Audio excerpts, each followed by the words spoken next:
the morning chalk up with Lauren Khalil. Bam, we're live. But I know I did start eating banana. I started eating oatmeal ever since I had that guy Chris Wark on. I started eating oatmeal in the morning. I can't ever remember having oatmeal my entire life. Maybe when I was a little kid. I eat oatmeal, and I started eating a lot more fruit, apples, pears, bananas. And my extreme. You guys missed Taylor tearing me up, but my performance has improved dramatically. But my shits are messy. I used to only poop unicorn. Like liquid, like soft, really soft. Yeah, just softer. I mean, That's I still shit on cue. You know, every morning it's like, I got to run to the bathroom. But it's like, it's not. Before it was like, they were just rocks. I just shit just like small, like rabbit pellets. Do you know what an incinerator potty is? No, I think I've heard. Does it burn it? So like my girlfriend's parents have this boathouse on their lake, and you can't have like plumbing because they use the lake for drinking water. It's super clean lakes, this mountain lake. So the boathouse has an Incinipotty. And so you have like this bowl liner that you put in the bowl, you shit in the liner, and then you like click the burn thing and you hit the little foot pedal thing and it dumps it down, it burns it. So I like got in one night and I took this huge crap, filled the liner up, like closed the lid, hit the button, hit the foot pedal. I was like, all right, good to go. Wake up in the morning, I go in there to pee. And I open the lid and my shit is just sitting there. Like smoldering? No, like I guess I thought it was broken. I was like, fuck, I broke it. So I like picked the liner up and put it in a bag, put it in a trash bag basically, and threw it in the trash. But so you didn't know how to use the incinerator is what you're saying? I didn't know how to use it. It scared the fuck out of me. I thought I broke her parents' Incinipotty, and so I hid my shit in a bag. And anyways. That's some country stuff, I think. That's like, we don't have those in California. Yeah, because you can just shit in your drinking water and they don't care. We shit and we just dump everything in the ocean and say live green. Or in a fellow neighbor's like yes, plant pottery or something. We do a ton of that. It's crazy. You guys do that in the South though too. You guys got those septics just dumping your deuces all over. Brian Friend, welcome to the show. Good to have you back. Good morning. We were speculating what Vegas could have done to you last night. We're glad you made it back. I was just talking to the athletes a little bit about the workout this morning. Caleb, good morning. Morning. Good morning. I said bye to you yesterday and it was morning. Oh, yeah, you're right. It was. Thank you, dude. You're absolutely murdering it. We'll start with. Did you just work out? Did you just get finished with JR's fault? By the way, this is totally JR's fault. Such a long, great workout. What happened? I want to hear. what happened. So I got off work and I was like, "Oh, dude, plenty of time. I've got You don't get off work. You live in Equity. What are you talking about? It's a very good point. I was released from my current station and moved to another station. Okay, good. I was like, okay, well, I've got plenty of time to do this workout. And I get to like warming up and everything. I'm like, okay, well, maybe this will take I was thinking maybe I was like max 7-8 minutes around or something. And then I get going and I'm like, my back is getting really tight. So I was like slower on the run. And then people were muddling about within the gym, so I had to work around them, and the walking lunges were it was just a whole fucking clusterfuck. Sorry, excuse my French. Where did you get the workout from? Are you saying that? Oh yeah, this is from JR. I guess you programmed hero workouts every day this week, and I've just been following along with them, doing them on my own. This one was 8 rounds.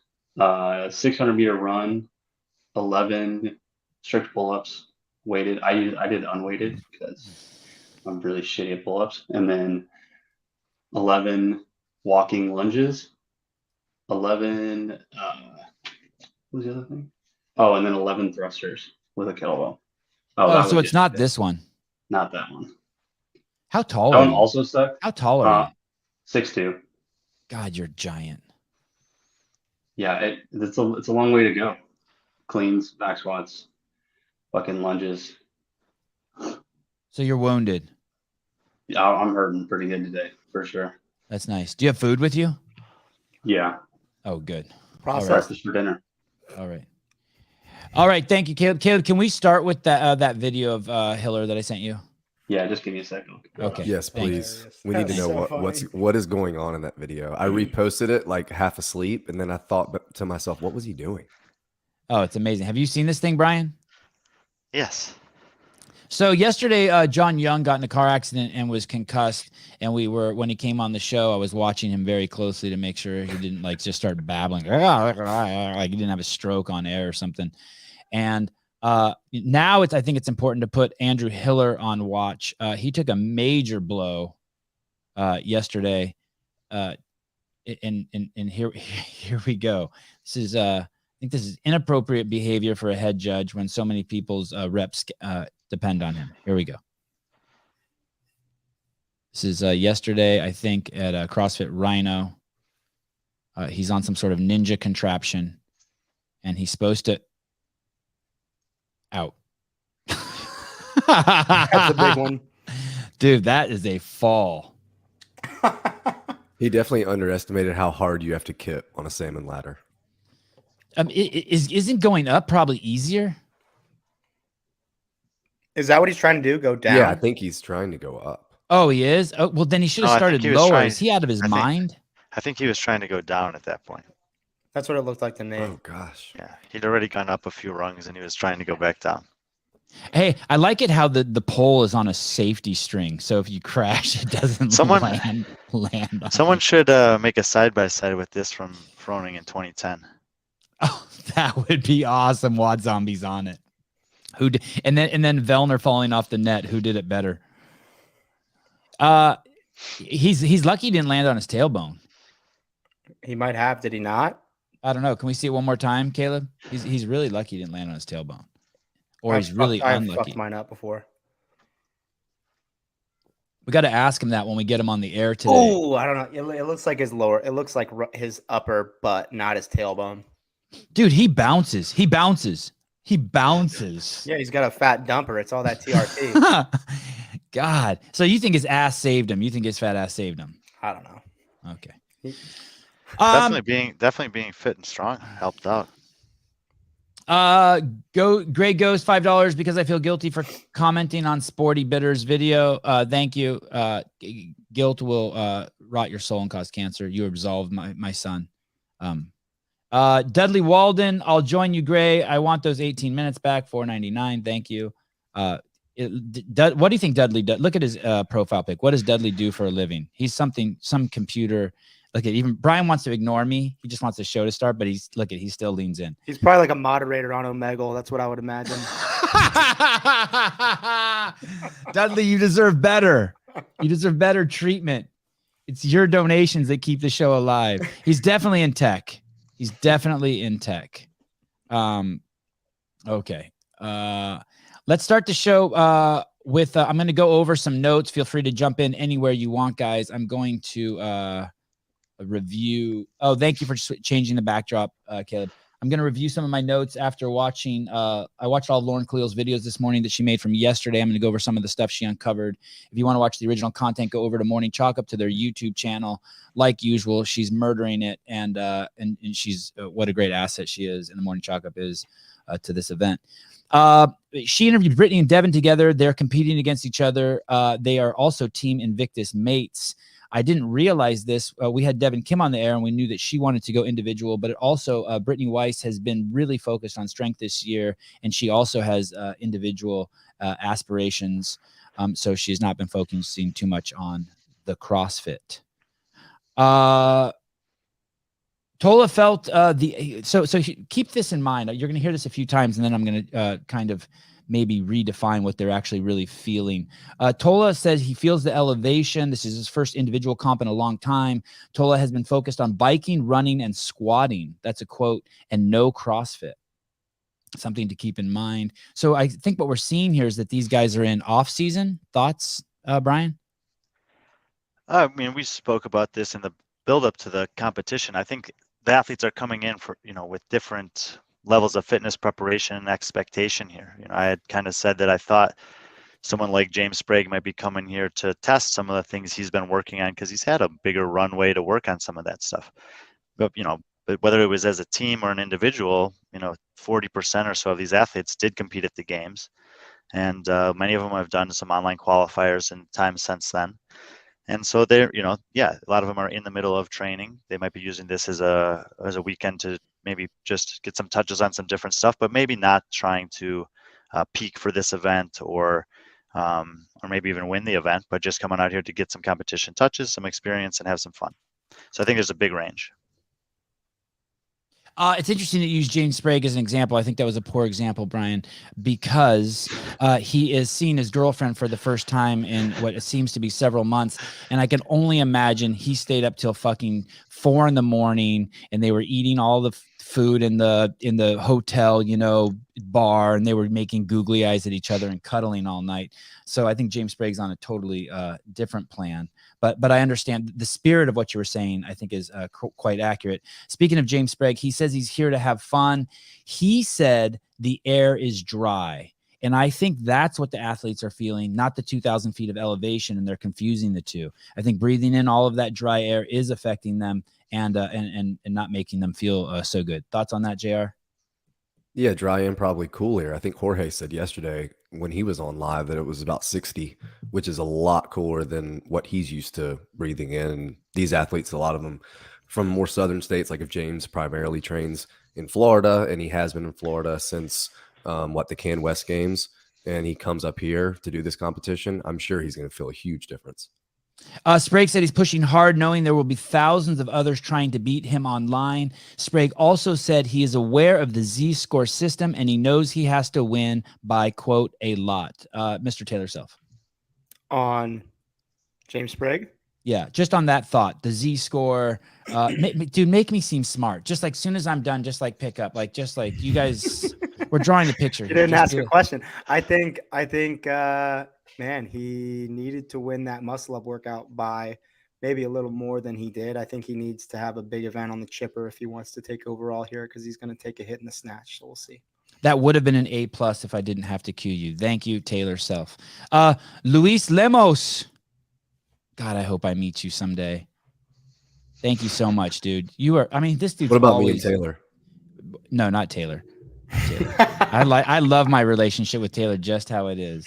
I have him trapped in a little box of what I think about him. I don't want it disturbed. Elena Buds, she just moved to Vegas a month ago. She's having fun. She just started training with Underdogs Athletics. She's been training for 6 or 7 years, trying to make it to the CrossFit Games. The goal is to stay, quote, present, and to realize that she does belong, and to always give it her all. And this is what I've always wanted. Looks like she's fulfilling a dream. Brian, thoughts on Elena Buds? Yes, but I actually spoke to her this morning. I was really impressed with her on event 2 last night. And, just to put in context, 6 or 7 years of training, she's still only 23 years old. So she's got a good blend of, experience for someone that's age, with a lot of runway ahead of her still to improve. I think that, for someone like her, this type of competition is great, where she can get some competition experience. She can have some successes. The snatch is going to be big for her today. I think that her max snatch is just slightly above what the ending weight for the ladder is, but we'll see if maybe this is an opportunity for her to match or exceed that lifetime PR. Rose coach told her she would win the second workout, and she said she didn't appreciate the pressure from her coach. She took dead last in the first workout. She said that, let's start there. JR, as a coach, did they make the right decision? She did win the workout, right? Yeah, workout 2, right? Yeah. But she says she didn't like it and didn't appreciate the pressure, but really she did. Or did she not? Well, maybe she didn't like it or appreciate it, but maybe it gave her an expectation going into it that she didn't want to let her coach down. Sometimes that's all the motivation that someone needs, is someone around you that's watching, that's expecting a certain result from you, and you don't want to let them down, and you'll do anything to not let that happen. So it's interesting sometimes, especially after that first workout that didn't go so well. You can think of all the cliches that were probably said, that's just one workout, put it behind you, there's 3 more left. But at the same time, with Z-score especially, you can coach an athlete like that and say, do the exact opposite to the field on this next workout, and you'll balance yourself out. And in most cases, that you're right. Taylor, what do you think? Do you like a coach to say that to you? I mean, for me, I think it does put a ton of pressure, but it shows a sign that they believe in you. Yeah, I think it's up to the individual on which perspective they kind of hold as to whether it's negative pressure or if it's, there's some belief in me and I know what I'm capable of. I don't know. At the same time, if you're used to pressure, something like that probably doesn't affect you too much. If you're not used to the pressure in an environment, something like that can have a pretty big negative side effect. It didn't here, so she maybe went for it a little too much on the set of 9 thrusters. But wow, with the failed reps, she was still able to win the workout. That just shows you kind of how much better she was than everyone else at that particular workout. Gymnastics and pulling are her weakness. She quit CrossFit 2 years ago and started again when she made semifinals, which is just a trippy sentence, right? She is rebuilding capacity. She's a 3-year grid athlete. And after event 2, she was being interviewed by Lauren Khalil, the morning chalk up. And it was 15 minutes after she finished it. And she said she was still in a lot of pain. And she was actually shaking a little bit as Lauren was interviewing her, shaking a lot. Thoughts on that, Brian? What do you think she means, but she quit CrossFit 2 years ago? Well, I think this is something we were talking about. I can't remember if it was on the air or maybe last night at dinner I was out with some people. But, in this sport, you have to invest a lot for a period of time just to get close. And I think that frequently athletes will, and what I mean by close is maybe you're finishing 8th to 15th at a semifinal in the format that we had the last 2 years. And if you've been pouring yourself into 5 years of trying to make it, and for 2 or 3 years in a row, you finish 23rd, 18th, 12th at semifinals, you're getting close. But what's the total toll on the body, emotionally, physically, mentally? What else have you set aside in terms of maybe pursuit of academics or another career or relationship or kids? Like, these are all things that athletes have to, at some point, they get to the deciding factor, and they say, I'm going to keep going for 1 or 2 more years, or they say, I've put in 5 great years and enough is enough. And so maybe she reached that point 2 years ago. She's 26 now. If like Elena, she started in her late teens, she might have had 5-6 years trying to get there and said, that's, so be it, I'm going to move on. And then, who knows? She's like a lot of people, they're still training, they're still fit. She ends up making it into the semifinals, and she has a reinvigoration in her career. And now we see her almost make the Rogue Invitational via the online qualifier, have a great performance in event 2 yesterday. So I feel happy for her that she's having a resurgence after maybe a setback a couple years ago. Jeff Bako, I don't understand Lauren Khalil. That's blasphemy. Do not speak of the queen like that, the great Khaleesi. And don't worry, I will translate for you. Taylor, as someone who is, tell me if I'm misstating this, as someone who trained CrossFit really hard and now is working through a surgery and coming back, would you still, are you doing CrossFit? Yeah. I feel like when I hear her say, I quit CrossFit, to me, that means she stopped trying to compete in the open and quarterfinals and semifinals. I don't think that means she stopped doing CrossFit. She still competed in grid. Okay. Which is, yeah. So I think that's maybe misleading the way she worded that potentially. And if not, if she hadn't done any CrossFit and just qualified for semifinals, then that's crazy and amazing. But I don't think that's the case. Pete Mason, Lauren Khalil had a close-up shot of this guy's face. This guy's eyes emit fucking light. This guy has the cleanest set of eyeballs I have ever seen. What a charming young man. He kind of reminds me of Pat Vellner, but with like some pixie dust sprinkled on him. I mean, this guy is. I could know if that's a compliment or not. Well, I think it's a. He just seems he's got a little angelicness to him, like he's a cherub, like he should have wings and a fucking bow and arrow. I just dug him. He said he went into this to the workout with no game plan. The faster you do it, the faster it's over. That's a direct quote. That's his mentality. I hold on as long as you can, and I held on as long as I could in the thruster workout. He said I got to 9. If there would have been 10, I would have failed. He's here because he's looking for competition experience. Yeah, look at him. Look at him. He looks like he came out of like a forest, like with like Pan's Labyrinth. yeah, something. He's just amazing. He's got an amazing look to him. He's been in Vegas for about a month, and it sounds like Kiefer, the guy who is one of the programmers at Underdogs Athletics, is his programmer, but he's not necessarily an Underdogs Athletic athlete. Brian, on Pete Mason, please. Yeah, I think he and Elena Buds came out here together, I think, looking for a little change in training environment. There is a good training environment here. I think that they'll both do well here. I don't know too much about his relationship with Kiefer necessarily as his coach or programmer, and the details of that. But so yeah, I spoke to him this morning. He was obviously very pleased and happy with how that event went last night. He's in a similar situation to Elena here with the snatch, where the last bar is really close to his lifetime best. And but I think that some of the athletes are going to maybe even surprise themselves on this workout, and I feel like we're going to see some PRs, and that these might be two of the candidates. Taylor, what are your thoughts when you hear about an athlete that doesn't have a game plan and it's just put your foot down? And I'm reading into it, I'll admit it, but it sounds like he wasn't just talking about that workout, but every workout. I mean,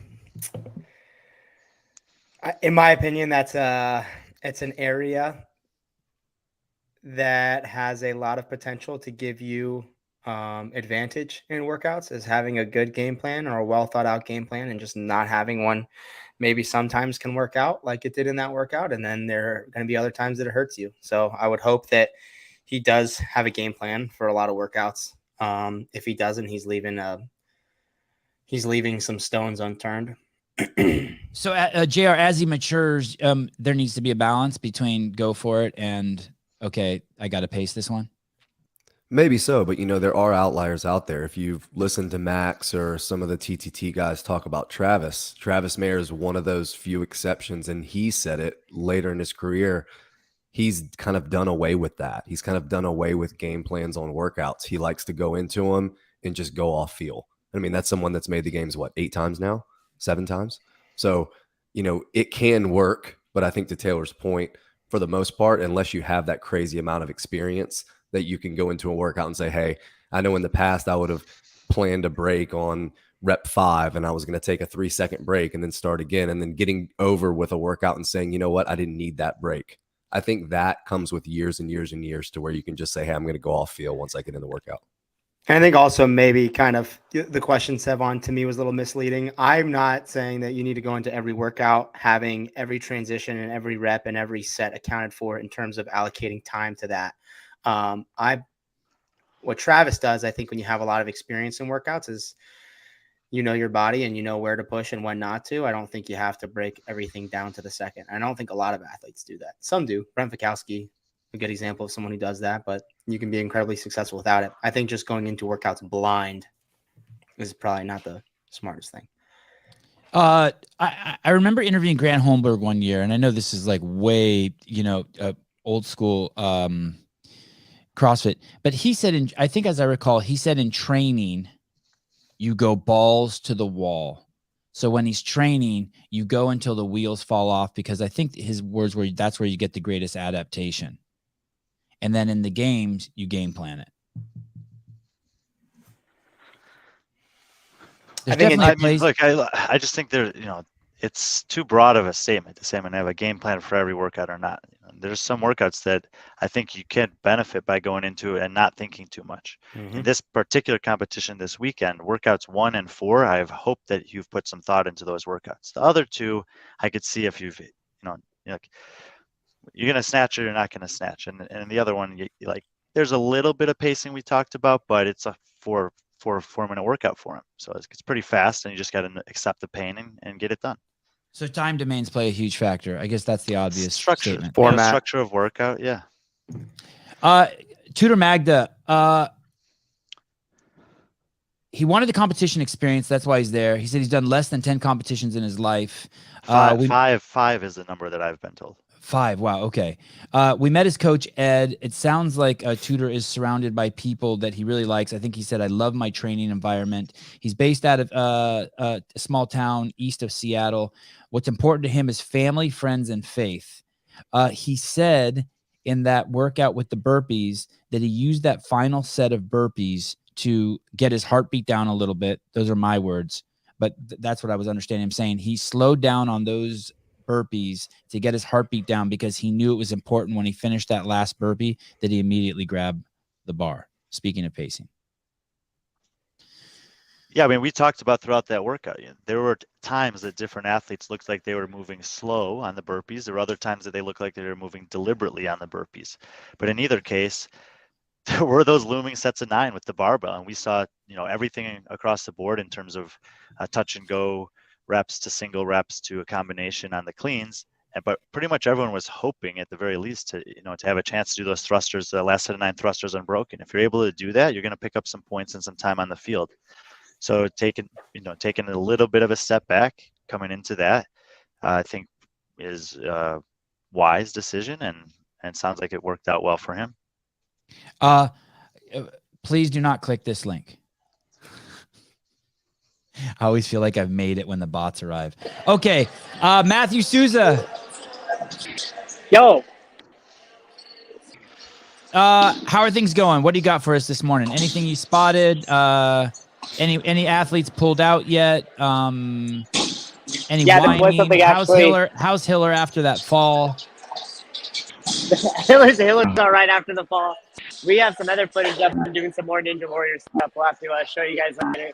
Now, one funny thing to know about the athlete briefing, I missed exactly what caused it, but they were all sitting on the bleachers doing the normal briefing. And when I came back in, they were all up against the barrier, apparently revolting against Keeper for some workout standard. So I thought that was pretty interesting. But they got it sorted out during the chipper workout. There are also some questions on Z-score about what happens if every single athlete snatches the same weight and one person snatches heavier. Does that affect the Z-score average? So I don't know. Maybe that's a question that Brian could answer there, or kind of walk into the weekend him on. Souza, what do you mean there was go back to the thing about the revolt during the briefing, that people weren't happy with the workout? They thought it was dangerous or it was poorly programmed. What was going on? No. It was a standard that they were questioning that I guess got pretty intense as to what they thought was fair and what wasn't. So I'll have to get more information exactly on it. When I came in, they were all huddled up against the barrier, and Kiefer even had to take a step back. Maybe we can catch up with him and ask him what happened. You mean he had to take a step back because it was just getting so intense? People were getting... Yeah. Hey, Kiefer, what happened earlier when the athletes were pushed up in the barrier? I came inside and they were all like revolting against you. What was going on there? It was James, so one of the smaller athletes, and he wanted to make sure that there was plenty of space to kick up before the start line there. And they were revolting because they wanted me to dump with some calls here. Oh, okay. So did you hear that? No. Okay, so James Spriggs said, was there enough space for them to kick up in the handstand walk? Because apparently, I guess they're starting from this side, and he didn't know if he was going to hit something or whatever. And then he said, yeah, there was plenty of space, and they told them to prove it by kicking up and doing the handstand. And then when he said no, they came over, and that was what was going on. Fight. Okay. Yeah. Susan, I think you might have to reboot your phone. We're getting a weird burping frog thing from you. Like the devil has possessed your phone again. Wonderful. Okay. Thank you. Matthew Souza, executive producer of the Sevon podcast, on the floor there asking the fun questions. Brian, what do you know? Because I know you know something about what he was just saying. Which part? About the concern that there's not enough room to kick up for the handstand walk. Yeah. I mean, they have 150 feet of handstand walking at the beginning and end of the workout. It has to be in unbroken sections, and you have to start with all your hands, your entire hand behind the line. So James and Matt, being very tall athletes relative to not just this field, but the entire population of elite CrossFitters, wanted to make sure that they would be able to kick up safely on both sides without hitting the barricade or anything that might be underneath the rig. And I think they were satisfied at the end and it was fine. Okay. Did they move the starting line? They didn't move the starting line. I'm not sure if they moved the barricades back at all or not, but there will be enough space for everyone to safely kick up and do a handstand. All right. Fantastic. Mr. Beaver, could we see workout number 3, which starts in 16 minutes of the Zelos games in Las Vegas, Nevada, 10 a.m. Pacific Standard Time, We will be here to commentate it for you. You're currently looking at the warm-up area, then Vendor Village, then the warm-up area. You see Andrea Nisler over there. You see the Fittest, Wizard, James Sprague. Across the way, it looks like maybe Pete Mason and his coach Ed. Oh no, that's Tudor Magda's coach Ed. Saban, Ethan did you want me to? Helbig. Do you want me to address what he was asking about the Z-score on this workout? Maddie DeLugos, please. Yes, let's do it.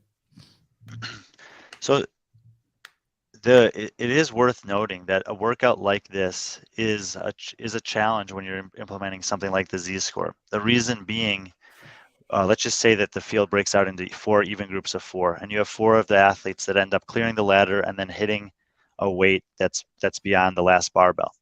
And then maybe you have 4 athletes that clear the ladder but don't hit any additional weight. So they're all stuck at that 265. And then you have 4 athletes that didn't clear the ladder. And we'll just say that they all finished 1 bar before that, were unable to hit 265, so they all got relocated to the same tie break. And then they're doing a tie break. How are you going to score each of those separate 4 groups of athletes on the same scoring system? And so when we saw the programming, Tyler and I got on the call and I said, hey man, you need to do some like mock results, not even based on the athletes in the field, just based on a generic group of athletes, and figure out how we're going to do this, because it might not be a clean break of 4, 4, and 4. What if 10 make it and 2 don't? What if we end up having 5 different groups if there's people that miss on different bars in the lead up or whatever? So we ran through a bunch of different testing scenarios of what could theoretically happen to try to make sure that we were prepared for any of those scenarios. I think that we are. It's not the easiest thing necessarily to explain how it works, but I promise you we've run several models, and in all of the models we've kind of accounted for anything that could potentially be problematic. We did talk about yesterday with a small field, you are going to see potentially some big jumps, but what we wanted to make sure was that because the standard deviation matters in this model, which I think is a good thing, especially mathematically. However, with a skewed workout like this, and you can have like a variety of different athletes finishing in different points, there was a possibility to see some things that didn't really make sense. Like if there's a 20-point gap between group A and group B, like that might make sense. But if there's 4 athletes that all do overhead squats and they have a rep range that's like 5 apart from all of them, that should be a fairly close grouping of scoring. So to make sure that we were getting that right and representing the relative fitness of each of them against each other took some time, but I think we have a model that works well. Is the concern like a massive tie or a massive point discrepancy? I don't even understand what the problem is. So anytime that there's a workout and there's a potential for there to be a tie, I think the programmers or the competition organizers should be aware of that and asking themselves, are we okay with having a big tie potentially here? We had a conversation like this leading into the log lift of the Texas Oak event at Rogue because they hadn't told us ahead of time what the tiebreaker was, so we were curious. We heard these rumors there might be a few number of bars and a lot of the athletes may go out on a similar weight. What's going to happen in terms of scoring in that regard? Ultimately, the scoring matters because it has a direct correlation on who wins the competition and therefore some money involved. So we have to think carefully, or think that programmers and competition organizers should think carefully about the possibility of ties and then what will be the deciding factor if you want to have some kind of tie break. I don't have a problem with a bunch of people tying. If it happens, it happens. I mean, it's not ideal, but I don't think it's... you and I have gone back and forth on this before, and I've brought in some analogies from other sports that have like the F1 racing, for example, that has a season long of events, and if one of those events all of a sudden you're like, well, we didn't exactly run everything right here, so everyone gets 50 points for this one, and we'll just move on to week 13. Like, then what was the point of having week 12? So if you're going to have a workout and half the field's going to tie on the workout, why did you have it to begin with? For the 18, you're 18-0 in that argument against me. I always walk in that one. Mike Halpin, Brian looks jacked with that sweatshirt under his friend Fax t-shirt. I think what he's saying is you're not jacked and you've cheated somehow with your clothing choice. Mid 40s here was not t-shirt wasn't going to cut it this morning. Scoring should be simple. You finish first, you get 1 point. You finish 20th, you get 20 points. All right, fine. Talk to Tyler Watkins. Okay, let's look at workout number 3, which starts in 11 minutes. And I think if we look at this workout, if Brian can kind of come back to why tie breaks really matter and why the scoring system matters with Z-score. Since we have the workout up here, you can look at it. We know that 30 double unders counts as 1 repetition. We know that each snatch made counts as a rep, working towards your max load. But to Brian's point, let's say that 4 individuals snatch 255, they all hit it, and then they go to the tie break. And then there are 3 more people that all get the double unders in the next round. And so that's 1 rep. And let's say they all miss 265. Well, all those people that ended at 255 have to do a tie break of max overhead squats. At least the way I understand it is the question, if all those athletes do overhead squats and there's a spread of 5 reps, like let's say one gets 15, one gets 11, and then one gets 10, are those 4 reps difference the same, counted the same score-wise as the 1 repetition that the other 3 athletes got for getting the 30 double unders? Wow, that was hard to explain. Good job. Good job, JR. So those are the exactly, those are good. That's a good example of the types of scenarios that we were trying to prepare for. And it's basically the model slides based on the number of people that fall into each category. So if there's only a limited number of points available if you don't clear the ladder, but it depends on how many points available that is based on how many people don't clear the ladder. Right. So you can't just say, well, if you don't clear the ladder, you can only get to the 50% of the points. Like that's your max score would be 50.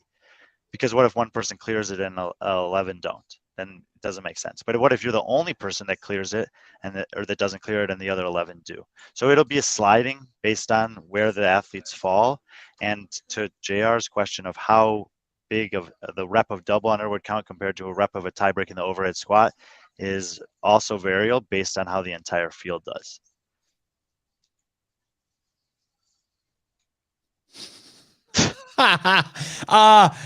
Let me go back a second here. Is that really the tie break, max overhead squats? For the athletes that all go out on the same bar, okay, then they will strip the bar back to the original starting weight, 185 for the men, 125 for the women, and they'll have 1 minute for a max set of overhead squats. Oh wow, I like it. Taylor, can these guys and these gals at those weights do overhead squats for an entire minute with that weight? I think definitely some athletes in the field can, without a doubt. If you look back at the 2020 online games workout, Nasty Nancy was 5 rounds of 15 overhead squats.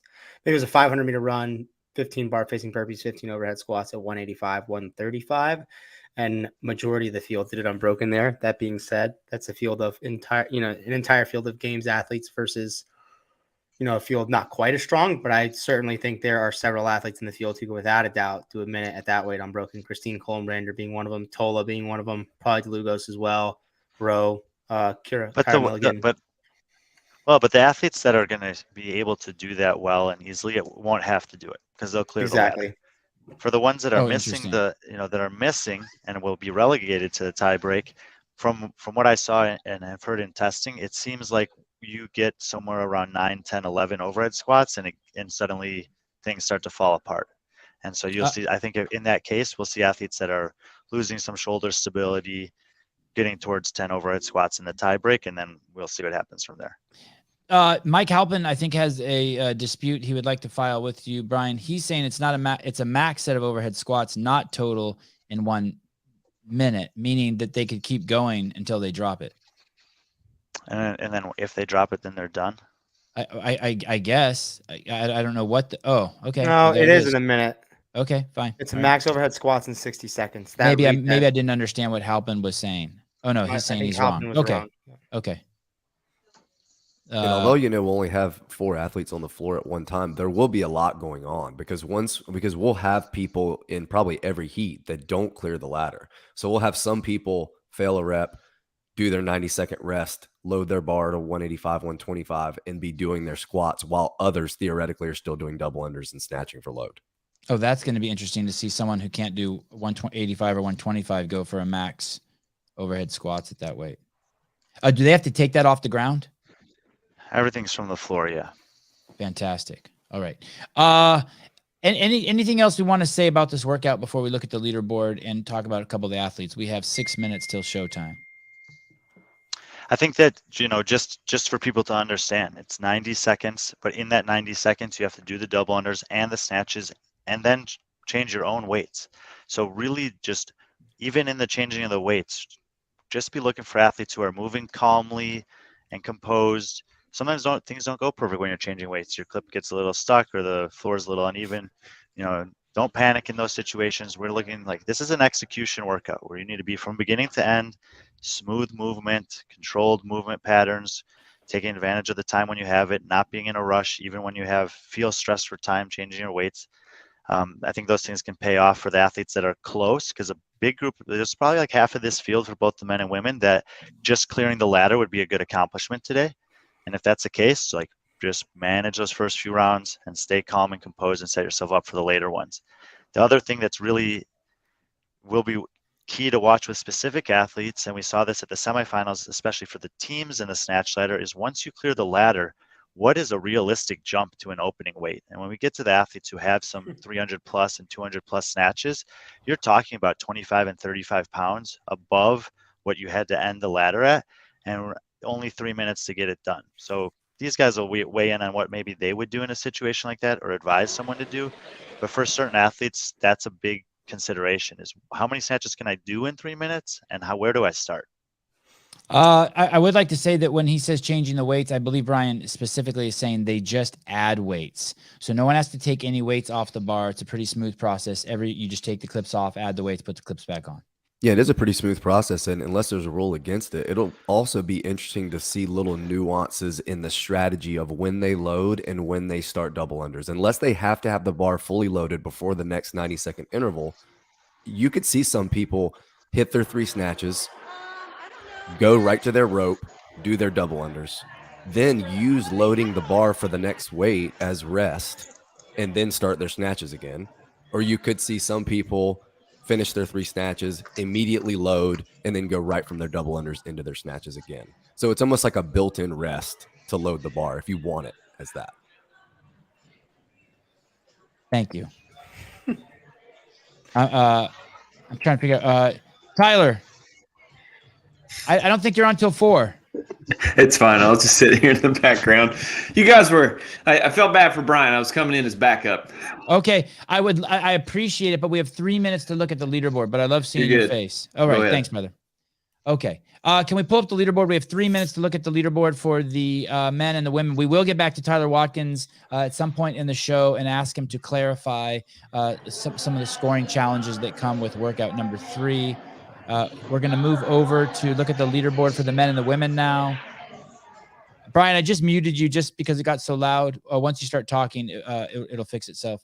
Okay. In first place on the women's side, Andrea Nisler with a very strong lead, 198 out of. Is it okay to say 198 out of a possible 200? Yes. Okay. 198 out of a possible 200. Alex Kazan with 171 in second place. Devin Kim in third with 154. Christine Kohlenbrander 148. Really quick, guys. Give me, who are the people to look at in this workout? Taylor Self. Personally, Savan, just so you know, the men are starting today. Okay. I'm looking at Kyra Milligan, Rose Scott, Christine Kohlenbrander, and Andrea Nisler. Great choices. Can we go over and look at the men, Mr. Beaver? Thanks for the clarity, Brian. With our short time, that'll be good. We'll revisit the women and give them more time right when the men are done.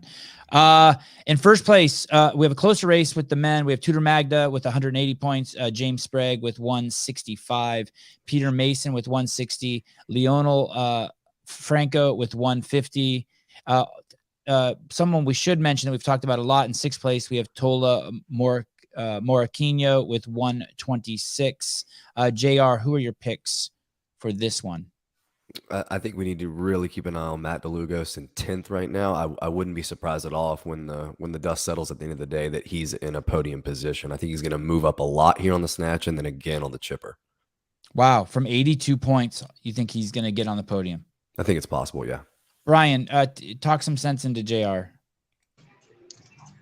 Well, I mean, we'll have a much better picture after this. Obviously to move up to the podium, he has to pass by 7 guys. If you look at if you look at the athletes that are there in his way, there are several athletes that he can make a huge gain on in this workout alone. So how much he's able to close that gap here will go a long way towards determining that. But I think you can expect him to make a big move leaderboard-wise in just this one workout this morning. Taylor, is JR completely off the reservation with this one? Looking at the 10th place guy? I don't think he's completely off the reservation, but I don't know that he jumps back up to third. I think he has a chance to jump up to fourth. I think third's a little out of reach. We'll see. Brian, do you think DeLugos is disappointed with his placement right now? No, not necessarily. He seemed to be in good spirits this morning. And, Taylor's probably spot on the money there because he's going to have to, if he wants to get on the podium, that means that he'll have to beat either Tudor, James, or Tola, who already have a big advantage out over him. And they will each also at least do well on one of these workouts today. All right. Let's take a look at the floor now. It looks like some of the guys are warming up. They've started. Oh, they've started. All right. Let's do it. This is the first round of snatches. So at this point, we're 40 seconds in. All 4 men on the field have already hit their 30 double unders and 3 snatches at 185. That's Logan Ewing right there in the gray shirt. The left of him is Lionel Franco in the pink and gray sweatpants. Of course, you have the fittest wizard here in the tie-dye. And on the outside lane is Tudor Magda. So right now they're changing their weights. Pretty much all of the guys are done changing their weights in this interval with 30 seconds to spare. Everyone looks very composed and relaxed, as we would want them to do in the start of this workout. And 20 seconds from now, they'll start the second one. Incredible camera work, by the way, guys. What you're seeing is that Matt Souza is holding that camera. It's just an iPhone, and he can actually hear Brian. So as Brian's talking, he can pan off to the left. Revolutionary. Some revolutionary stuff. JR, what do you think about the double unders in this workout? Is it something the athletes are thinking about? Is it just a matter of not making a mistake? Any stress on the shoulders? No, I think for a lot of the people that may just be feeling the nerves of like a 1 rep max type event, I think the double unders can actually do a little bit to calm you a little bit. I think a lot of people, like when you think about open workouts like 16.2, 17.3, a lot of people hit those really heavy loads because they're so warmed up and they're not really given an opportunity to think too much about it. Taylor may disagree though, especially with Snatch being so technical. No, I agree. I think the double unders can give you a chance to settle down. And I don't think at 30 reps, it's taxing the athletes. I think more than anything, it's just creating either a time crunch for the athletes and a feeling of increased pressure, or B, a chance to settle in. It just depends on your confidence with the barbell. I think if you don't have a lot of confidence with the barbell, the double unders are not helping you out because it's just crunching your time domain shorter. If you're really confident in the snatch and you have some nerves going into the event, the double unders probably serve to settle you down a little bit. So Every this guy is a big thing here, Savan. Unlike what we had anticipated, they do have to make a change here where they take the 25 and 10-pound weight off, and they've loaded up to 225. That second interval, that's the hardest change. That second interval, again, all the athletes were done with 30 dubs and 3 snatches at 205 in about 40 seconds, but they had a little less time after changing their weights because of the taking off and adding on. They shouldn't have to do that the rest of the way, I don't think. So we'll see if anyone slows down here. We've now gone up to 225 pounds for these guys. Until they want to hit a max weight, they shouldn't have to peel any more off. And who is that in the gray? Who is that? Logan Ewing in the first lane there? Yes. Yeah, Tudor he's off Magda. camera right now. Yeah, That's Logan. Lionel is behind him. Tudor's, without a doubt, got the cleanest reps so far. He's got a nice, crisp power snatch. There's a squat, his first squat. Beautiful rep. Logan's technique's a little not quite as polished. His overhead position's not quite as good. Now, as we're moving through this particular heat, there's actually 3 guys here that all have the potential to hit 300 pounds on a given day, Logan being the exception to that. But he's had a max of 285. Lionel's max is 295. Dennis and Tudor have both hit over 300 before. So all of these guys are expecting to clear this ladder, and we might get a really good indication right off the bat in Heat 1 here of what's reasonable in terms of a jump once they do. This guy you're staring at in the gray shirt, Logan Ewing, he showed that I made the mistake of saying that they don't have to take the weights off like Brian said, but it was just at that one interval that Brian mentioned. I also want to show that he is lifting over a platform that has the Paper Street Coffee logo. That's a big sponsor for the Sevon podcast. If you go to their website and use the code word Sevon, you get 20% off on all your orders between now and Thanksgiving. So we finished 3 intervals. We're now into a series of intervals where instead of doing 3 snatches, they only have to do 2 snatches, and that'll last for the next 2 rounds. So these will be 2 snatches at 225. And we'll see Dennis here. He also seems to be grooving into his snatch technique. He's been squat snatching earlier than Tudor was, but also seems like he's finding his rhythm a little bit here with the snatch. Emma, if you can hear me, can you turn your camera just a little to the right and maybe keep Tudor in the shot, but also get the guy in lane number 4, Logan Ewing.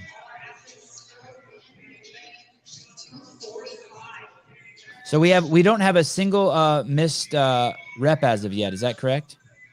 A couple double under, maybe a trip or 2 and double under. No missed snatches yet. And they did. Okay. They took off the 5s there. They're loading the 10s. So this will be 245 for 2 when they start again. Hiller's shorts are so fucking tight, dude. Oh, did you see him? Dude, he just walked in frame. It looks like he's wearing, they are nut huggers. It's the only way he rolls. There he is. Andrew Hiller talking to the judges. I wonder if she's getting reprimanded or maybe a little love. Both Logan Ewing and Leonel Franco have put a belt on here for this round for the first time. I'm not sure whose camera this is we're at, but if you could just turn a little to the there you go, Emma. And that other camera just needs to be turned a little to the left. Tudor Magda's taken off his blue sweatshirt. He's now going with the short sleeve shirt. Yep, he's in all black and power snatch at 245. Okay.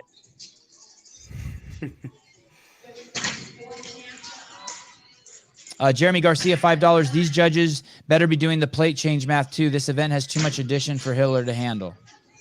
Fair enough. Dark Lord Revon, thanks to Sevon and the whole crew for this. Yeah, thank you for everybody. Insane. So still here about the 40 to 42 second mark. Every athlete is done with the snatches. They're making the change here. Should be going up to 255. And from there, now we have only 1 snatch that they need to hit. So they'll do 30 double unders and 1 snatch in this next interval. What's the max weight they're going to go up to, Brian? The men's final weight is 265. Okay. So they're 20 pounds away. They're 2 lifts away from the final lift. They'll do this one, and then they have 1 more interval, and then they'll have the opportunity for the max lift if they make it through.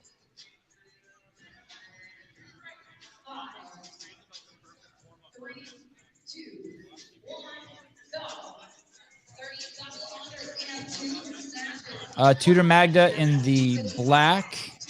Is that Ethan Helbig next to him in the tie-dye? No, that's Dennis Samsonov. Okay. Behind him in the pink is Leo Franco, and on the far side of the floor in the gray, Logan Ewing. So all stepping up for 1 snatch at 255. Tudor goes for the squat snatch. I think everyone's probably going to be going for a squat snatch here. And I've been watching, that's Leonel Franco. He has been the slowest one in every round, the last one to finish his last snatch every time. His overhead position is, to me, looks very, very good. And I did have a chance to talk to him this morning. He's never hit 300 pounds. He actually posted on Instagram recently that he was kind of close to it. And he's hoping, he said he's going to try to get to 300 today. He's going to go from 265 to 300 in a 3-minute window? He said he'd like to try to. Do you just have competition pressure? So Taylor, since we're getting closer to that point now, if you ended at 265, knowing your goal weight, how many reps would you plan on in that 3-minute window? I'd plan on 3 lifts. And personally, like my PR is 295. I think a jump from 265 personally to 280 is okay, because 280s, it's not much different than 275 for me, and I wouldn't make a 5-pound jump. I'd either go 265 to 275 or 265 to 280. So I think a 15-pound jump is good.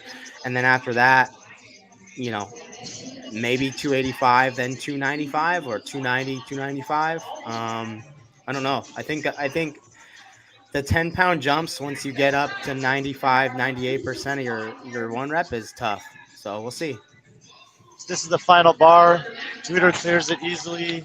Dennis does the same. Logan setting up for his attempts. Yep, good. And all 4 guys easily clear the ladder here. So they will have a reset period before the 3-minute window starts. And that is the 10-minute mark is when the 3-minute window 10:30. starts. The 10:30. Okay. 10:30, I think. You know, yeah, so this workout, if seen out to its full extent, is a 13.5-minute window. So they'll have, at the 10:30 mark, which is 40 seconds from now, the 3-minute window opens. If we're looking out at the floor, Tudor, I think, has slid on some 25s. So he has 245 plus. I think he has 295 on the bar. It looks like A 30-pound jump. yeah. Lionel has gone to 280, I think, is his opening. So basically, 282, exactly it looks like. what you would have. Oh, maybe. But he's a very similar 1-rep max to you, and basically employing exactly the strategy that you talked about. Dennis seems to be doing the same. I believe he has 280 on the bar. And Logan Ewing, whose best snatch ever is 285. 280. He's got 280. No, he's got 280 on the bar. His best lift is 285. He's got 280 on the bar. Yeah, so I think we have 3 guys opening here with 280, and Tudor, who's got, actually, Tudor has made another adjustment to his barbell and backed off a little bit. Oh, okay. So Dennis's lift is good. Tudor has, I can't tell from here exactly what Tudor has on the bar. Leonel Franco with a good lift. Tudor does hit a good lift. Logan missed his first attempt. What did Tudor back off to? I think that those are 15s on there. So I think he had 285. So I think we've had 285, 280, 280. And Logan missed his first attempt. And he's backing off a little bit. Oh my God. Did he just put. So here's a 260. I'm so confused. It looks like he went up to 305. It looks Just like so you guys know what's going on here, they had to finish a ladder. They finished the max lift of 285, and then another window opens where they don't have to do double unders, but they get 3 minutes to set a max lift to set themselves apart from the other guys. And we are about halfway through that max lift. Well, one of attempt. those minutes is gone. They have about 145 left at this point. Tudor's at 305. I think he's realizing that he kept an extra plate on there. So he's making that adjustment. Oh, he's not hitting that. Yeah, he needs to get a little bit more committed to that finish. Dennis is going for a lift here.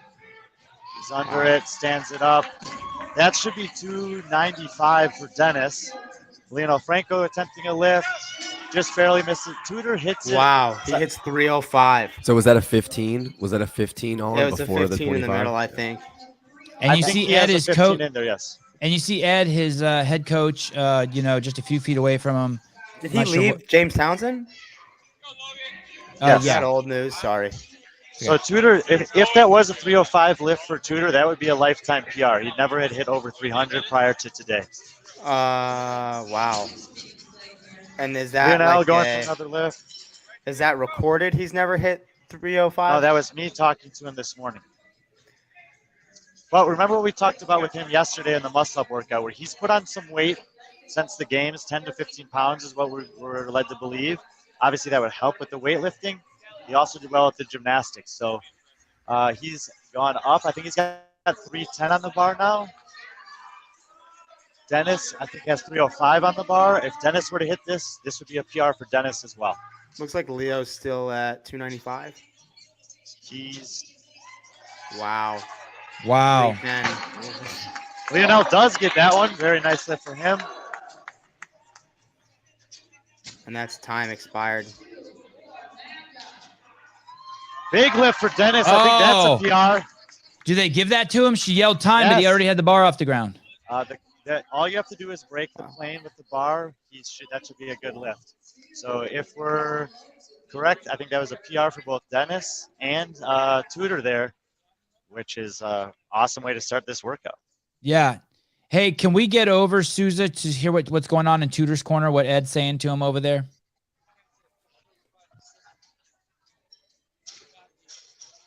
Here we go. Matt Souza roaming through the crowd here. I think that was one of our camera operators. the green iPhone cover. Smelt that guy's armpit. Hey, was that a PR for him? Yeah. So we actually haven't done anything heavy since the games. We've only been working technique with Rory Zambar, and it's been Wow, what was that last lift he hit? 322. Holy smokes. Easy. Thank More you. than Taylor Self.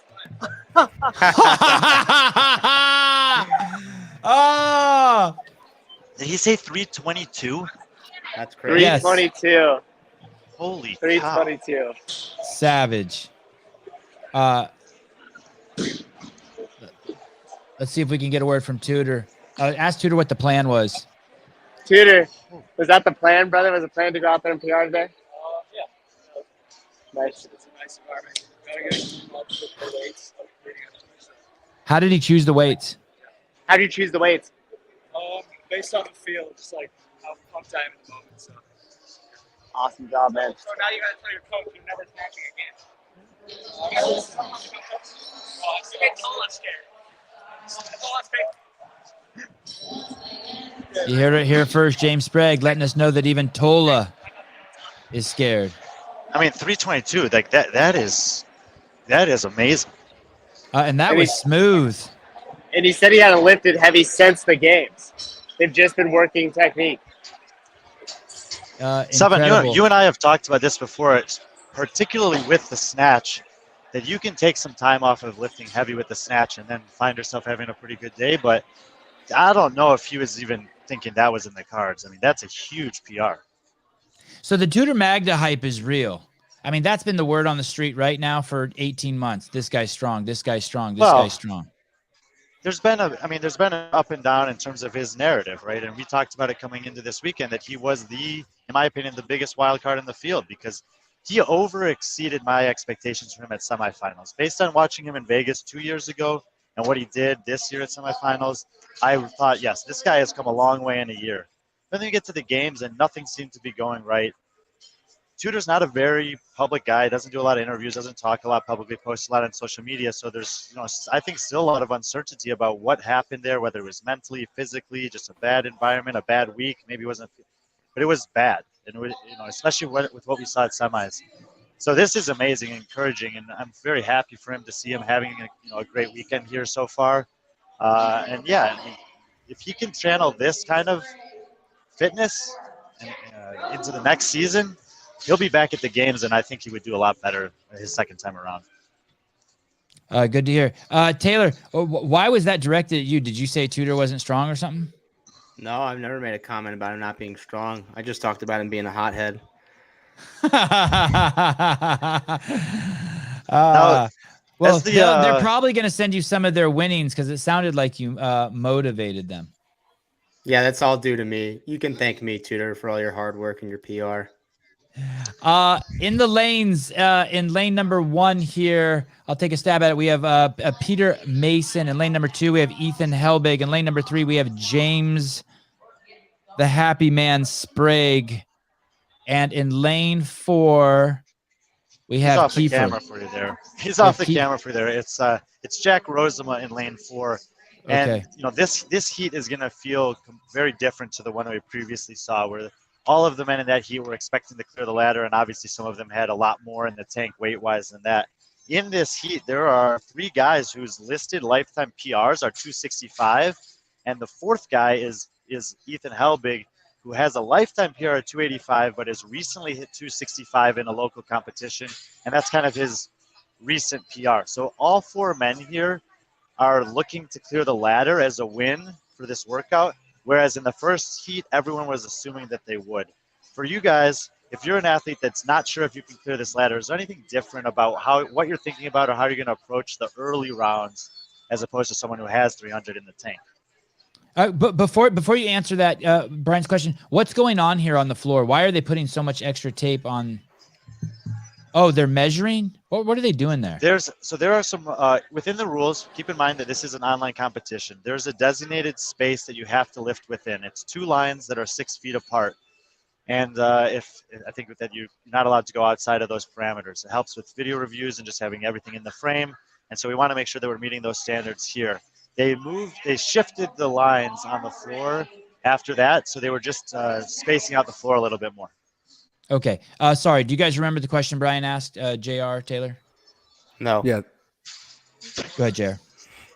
Yeah, I think he was talking about someone who knows that they may not finish the ladder or is hoping to even finish the ladder, how they approach the lighter barbells. And I think probably they start grooving whatever they're going to do with their heavy technique early. So not really doing any power snatches from the beginning, going ahead and grooving a full snatch, maybe taking another breath or two in between and using more of that 90-second window versus the guys that can just fly through those 3 reps early and then get a lot of rest. So here we go. Heat 2 for the men, ace of spades, 30 double under buy-in in every interval. In the first 3 rounds, that'll be followed by 3 snatches. The opening weight for the men is 185 pounds.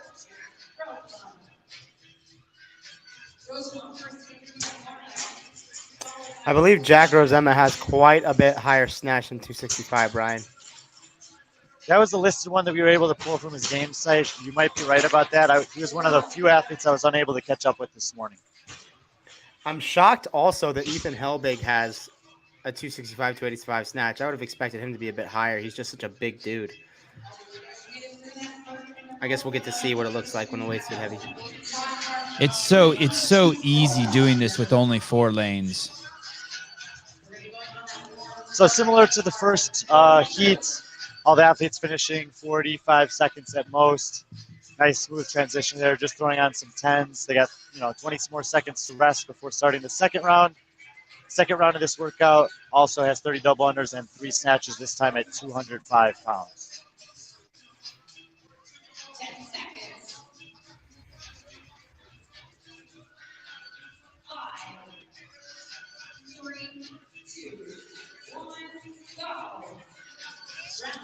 And the closest lane to you is Jack Rosema. Then in the blue is James Sprague.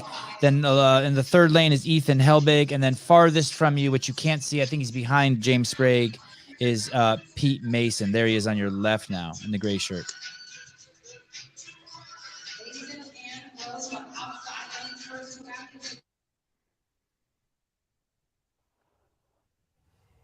So far, so good. 0 struggle from anybody. Not a single failed lift. Yeah, and the only one who's been doing full snatches so far has been Ethan. Oh, okay. And then Pete Mason just did one. Pete, yep. Yeah, Pete okay. was pretty close there. Do you think that's a choice, JR?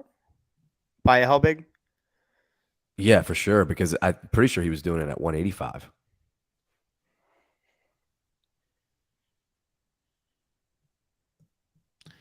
Tudor may be quiet, but he has a heart of gold. Patrick, James' dad. Wow, nice to see him. With Allstate Insurance. Hey, that's James without hair. Look at him. He looks exactly like James. That's incredible. So here, that was the interval where they had to make the biggest change to their weights, taking some off, loading up to 225, and a much smaller interval in terms of turnaround from finishing the plate change to starting the third round. This will be the last round where they have to do 3 snatches. 30 double unders, 3 snatches at 225. Brian, why didn't they make it so you just add fractional plates? They just didn't want the aesthetic of it? I don't know. I think that considering what Taylor was saying earlier, where you have guys going up 275, 300, that's just a lot. Making this one big change to have a base of 225 just kind of makes sense.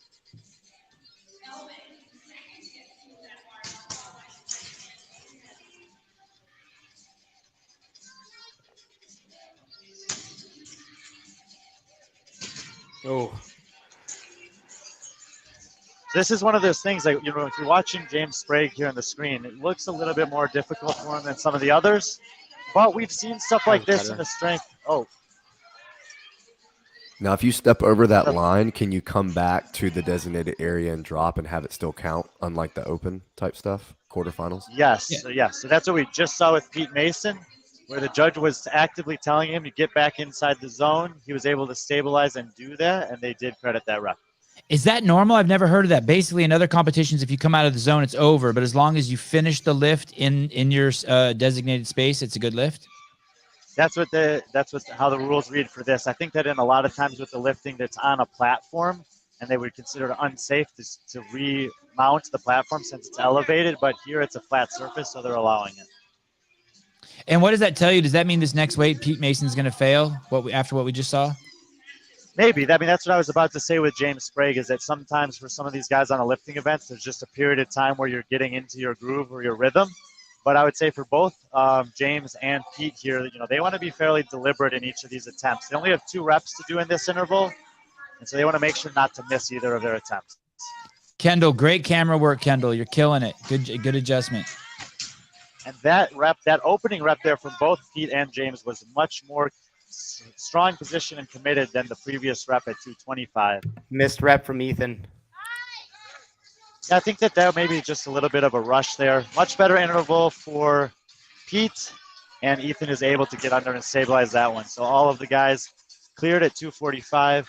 Rosema is done changing his weights before the 2 other guys have even started, though. So Taylor, you might be right. Taylor, that Jack's had a little bit bigger snatch than maybe he has.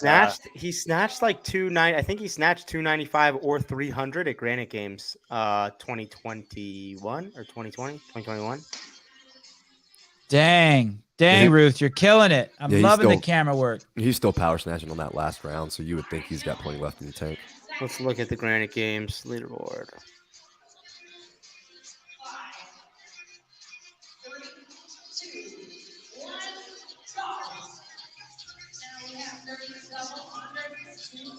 Every time I see James, I just can't get over how big he is. I mean, he's just a big man. Look at him. He's filling out too. I mean, yeah. I'm not sure weight wise, but he looks considerably thicker than what he looked like even at Wadapalooza last year. All right, this will be 2 snatches at 245. The last of the intervals that have 2 snatches. Rosen will go into the squat snatch here, and that looked very good.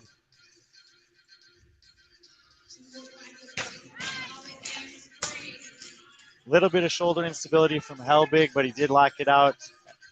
Rosen was already changing his weights and getting ready for the next one. 1 more snatch to go for each of the other 3 guys. Pete Mason in the back in the gray shirt. Ethan Helbig in the foreground. There. And everyone's cleared the 245. They'll bump it up. 255 next. They'll only need to do 1 snatch at this weight.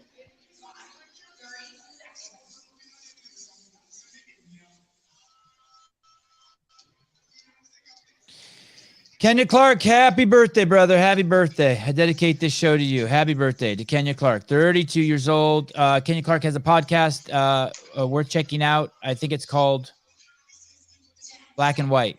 Not Black and White. It's not Black and White. Darn it. I apologize for not knowing the exact name. I don't even know my own exact name.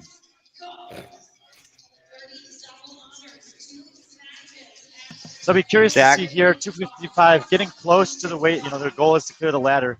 Look to see if they take a little bit more time after the jump rope before they make an attempt on this one. Jack Rosema snatched 305 at Granite Games, and if you remember, there were only 3 attempts. So you went out on the floor and you only got to touch the bar to attempt to lift 3 times, and he managed to hit 305 there. So I would expect him to be over 305 today. Are the double unders affecting their ability to get these snatches up? This is what I think maybe right with the here. guys. There you go. Pete and Ethan went pretty quickly to the barbell. Ethan is able to hit it. Pete was not. James is taking his time and is just now setting up. So a little bit more time before attacking pays off for Sprague there. Pete Mason has already had a missed attempt and now has to reevaluate here. That's shocking to me too, because he's got such a strong clean and jerk. Oh, wow. Looks like the right elbow just didn't quite lock out there. He's got about 25 seconds if he's going to give it 1 more attempt. And this is 255. It's your point, Stefan. Yeah, it's definitely the double unders do create a little bit of shoulder burn and instability for those that may not have the best overhead position. Pete Mason on your left in the gray shirt. His 3rd attempt. Nice, buddy. Nice work. Okay. Now the 30-second interval for the final round has already started here. Obviously, he has to change his weights, and he has to do so before he can pick up the jump rope. So he'll be playing with a little bit less time, while the other guys probably already be done with the double unders, maybe by the time he picks it up. And this is the first time we've seen this. We didn't see this problem at all in the other heat. And like Brian said, this one was going to look different than the first one, and it is. Well, not for Jack Rosemont. My apologies for not having that recorded snatch of his. And so now for Jack, I mean, he has blitzed through this ladder. He already knows the weights from the previous heat. There's weights on the board of 290, 305, or 310 maybe for Dennis, and 322. So we'll see how he chooses to go about that, kind of knowing that. Ethan Helbig asking for a little help from the crowd. He will be the next one to attempt this lift. Oh, that yeah. honestly was one of his best snatches of the whole ladder. Looks like James will be next up. It's a big lift here for both James and Pete. You want to hit this in your first attempt. Great position for James. Nice. Wow. Wow. Very nice. Good job, Now Sprague. he's excited about that, but he knows that there's an opportunity for him now to make a PR, which is what his goal was for today. And we don't know how big of an impact every lift might matter here, so he needs to recompose himself. He's checking with his team right now. Actually, 275 Ed or Mao, 270. Just Tudor's needs to be coach, is conservative. advising him on what to do. So Pete Mason, grateful and bows out there, not able to hit the last lift. He will have to do the tie break. So what we're going to have here is, while the other three guys transition to the 3-minute window where they have a opportunity for 1 rep max. So Pete he'll will start have at to minute take- 12. Yeah. Yeah, Pete Jack will have just to missed the lift. rest and then do one minute of overhead squats at 185. So we'll have two different things going on the floor here.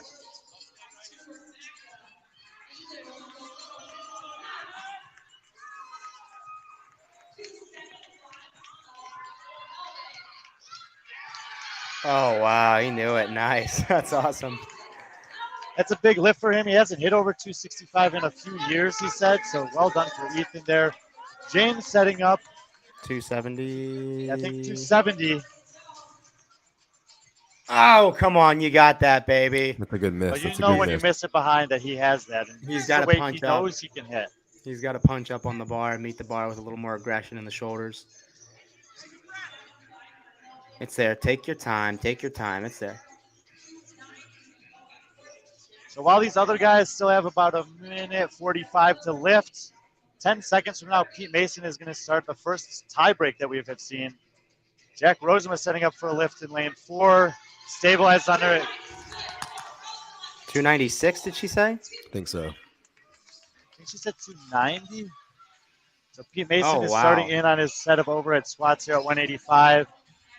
And he has doing this blind. You know, he doesn't know if anyone else will be in this tiebreak interval with him. He doesn't know what a good score of it is, so he's just got to hang on here.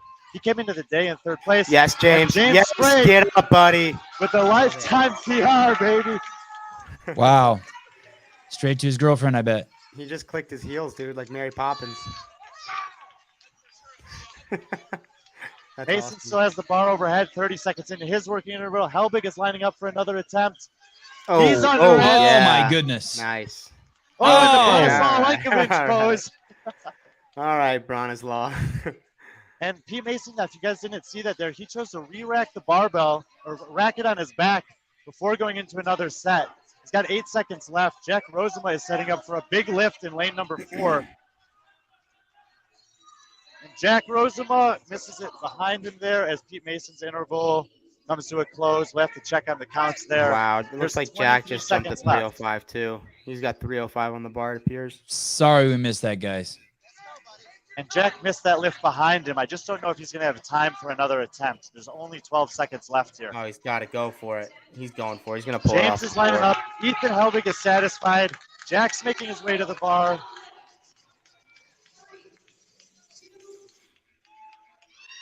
Oh. Oh, wow, not even. Damn. Yeah, I don't think Jack quite had enough time to go for that there. Huge PR for James Sprague. He says he's been chasing a PR in the snatch for several months now. So What was it, Brian? congratulations to him. 5-pound He hit PR. 275 pound PR. Ethan Helbig, I think at 285. Do you think that was Taylor?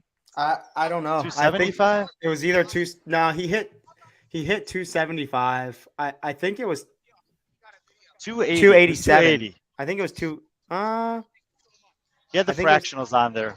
But Okay. either way, obviously James and Ethan, great performance there for them, both clearing the ladder and hitting a lift on the other side of it. We still have the top 3 times coming out of, or scores coming out of heat number 1, though.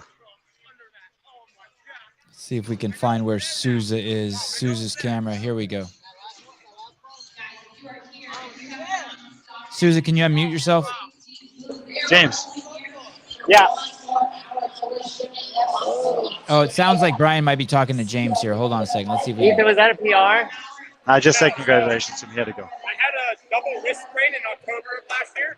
It's 3 pounds under lifetime, but like for me, that's like a tie for lifetime. So I've only hit 260 this year one time in a competition. So like that's 22 pounds. That's my comeback PR. So now we just got to get the 300, which legs are feeling good. Just got to get the wrist there. So. Awesome Hey, job, man. when he says double wrist sprain, he means I wonder if he meant both wrists. Yes, yeah, both wrists. Crazy. How did that happen? Maybe doing a heavy clean, you would think. Maybe. Oh, you know what? I'm pretty sure he races like ATVs. It might have happened from an ATV Nice wreck. job, dude. If you jam your handlebars hard, you can fuck your shit up. Hey, Ethan. Ethan, people are wondering, what are the double wrist sprain from? What were you doing? It's both wrists, right? You sprained both of them. How'd you do that? So I was racing ATVs, quads. Wow. I was doing like woods racing, and I had a pretty bad accident. I went into a field section blind, and I hit a barrier head on doing 40 mile an hour, and I got 200 stitches in my face, and then sprained both of my wrists. And somehow I didn't break my jaw, probably because my wrist took all the impact. But yeah, so like during quarterfinals, everyone was like, "Oh, you didn't do that good." It's because I didn't snatch anything over 95 pounds until quarterfinals. Then I had to do 185 for reps, and I was doing handstand push-ups on my knuckles with like tape and wrist wraps and once. Yeah, I did like 4 months of physical therapy for my wrist to get like range of motion back, and here we are. So, like I said, I'm pretty pumped with that. Amazing. Wow. Thank you, bro. Yeah, thanks. Good for him. That's awesome. Yeah. that's a Taylor, good hard story. comeback to come from. I don't know shit about wrist sprains or getting 200 stitches in your face. That sounds fucked up, dude. It sounds really hard. Yeah, incredible. So Well, heat three on the floor here. We got only 3 athletes in this heat: Mitch McClune, Matt DeLugos, Tola Morquinho. 2 of these guys, you know, in Matt and Tola will also be looking to get over 300 pounds, I think, once everything is said and done.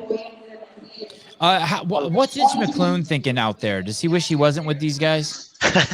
No, I mean, look, Mitch McClune's actually trained with these guys before, plenty of times being here in Vegas, so he knows where he's at. I talked to him about this workout specifically with that in mind, and he said, I have a number in mind that I'd like to hit, and I can't be worrying about what crazy numbers those guys might put up. Lizar, can someone explain when guys from Heat 1 will do the tiebreaker if necessary? Do they have an advantage by knowing that the other guys get in the tiebreaker? So no one in Heat 1 had to do the tiebreaker because they all cleared the ladder. One person in Heat 2 did, and what I was saying is he has to do that blind, and not knowing if anyone from Heat 3 will have to do it or not.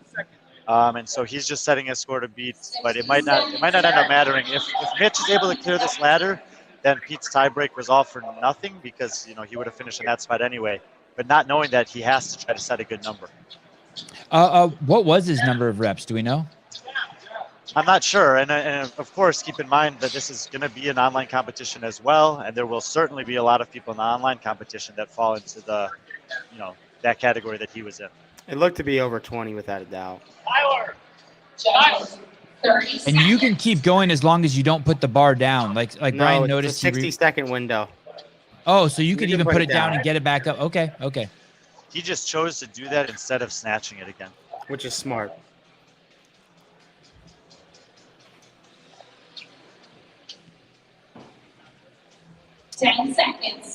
Event number 3 at the Zelos Games, live from Las Vegas, California. Ace of Spades, final heat of the Vegas, men. California.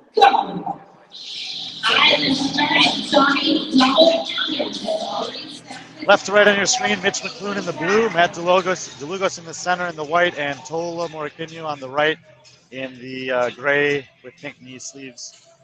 Starting out here with one interval, 90 seconds, 30 double unders buy-in, and 3 snatches at 185. These guys should make light work of this.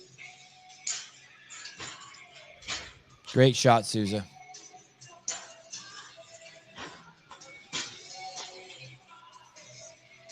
Tola opting for a squat snatch there, maybe just grooving it like JR was talking about, even though he knows he's got that in the bag, just getting a little squat snatch in early in the workout, and they'll make the change and have plenty of time here to rest before the second interval.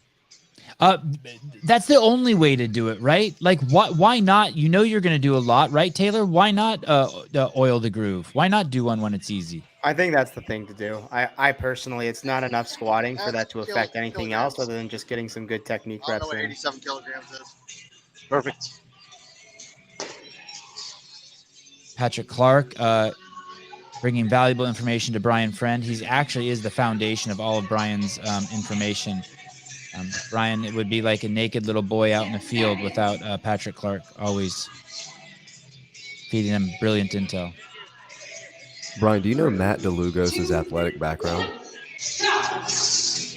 Not entirely sure of that, but I was watching him play basketball yesterday out back, and he made like 15 jump shots in a row. Well, I just watch him. Everything that he does, like Justin Kotler said, has to be really efficient with his anthropometrics, but he also is pretty explosive for someone as long as he is. Like, just watching him snatch, how easy he makes these lighter weights look. I'm just interested to know. He's a pretty impressive athlete. So 3 snatches at 205 here. Let's see if Tola opts for the squat snatch for the last rep again. Yep, there it is. Both the other guys choosing to go power snatches throughout. They'll make the big change here, strip off the 25 and the 10, and go to 225 for the last interval in which they'll have to do 3 snatches. So Taylor, that's the plan. Tola has a plan, as Brian said. It was it was the 3rd rep again. For sure. And that's a good. I mean, I think that makes sense. He's not overextending himself by doing an unnecessary amount of squat snatches, but he's getting a couple routine ones in so that he's ready. His body's ready for it when he does need it.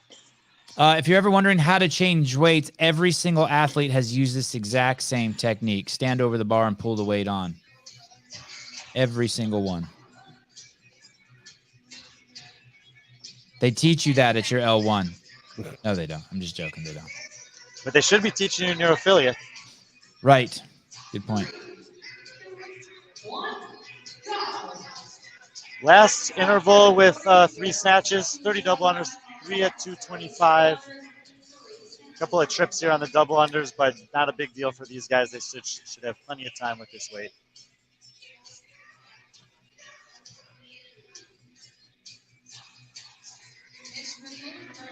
I wonder if we get dinged for this audio.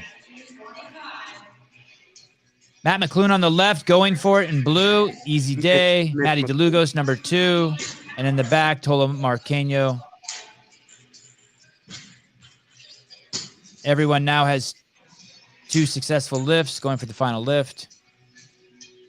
Power snatches still for DeLugos. Same pattern there for Tola. Power, squat. Moving forward from here, we'll have 2 intervals where they still have 30 double unders. This time they only have to do 2 snatches. The next weight is 235 for these guys. What could the judge possibly be telling Tola right there? It was about the direction he was facing on his double unders, I think. He'd had a couple trips and he turned to the side. I think they want him to face forward. Fair.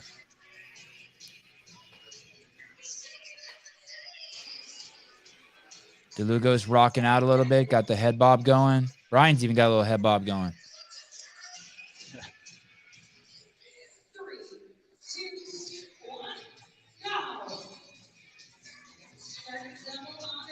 So be interested to see here at what point DeLugos decides to go to the squat snatch. He's got to get 2 reps in here, and I'm thinking similarly to these guys that at some point it might be worth his while to just do one just for the sake of doing it. Has DeLugos missed a rep on every set of double unders? Maybe. Power snatch for Tola in rep 1. Mitch into the squat snatch right away. DeLugos still with the power snatch. As expected, Tola squat snatches the 2nd rep. And DeLugos wow. stays with the Continuing to power. I'm not sure. Yeah, I don't know about that. The one thing I'm watching when he's doing these power snatches at increasingly heavy weights is his feet position.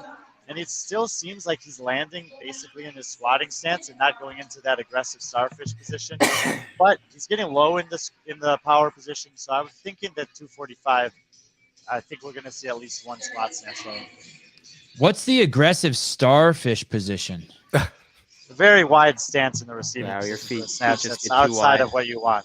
Okay, tell me when you see it. I think I know what you're talking about, but tell me when you see it. I want to see it. And your back's all hopefully we won't arched and see you're all jacked up, right? Just Google starfish position. No, maybe with another qualifier in there.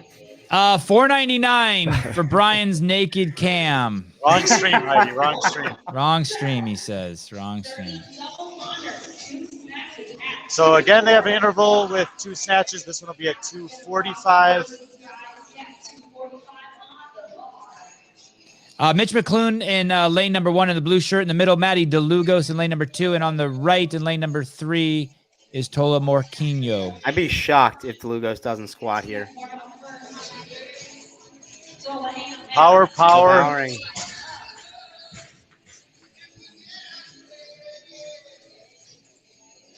Tola true to form, squat snatching the last rep. And Matt is still in the power position there. But again, his feet are still where you'd want them to be in the landing or receiving position for the snatch. His turnover is just a little slower.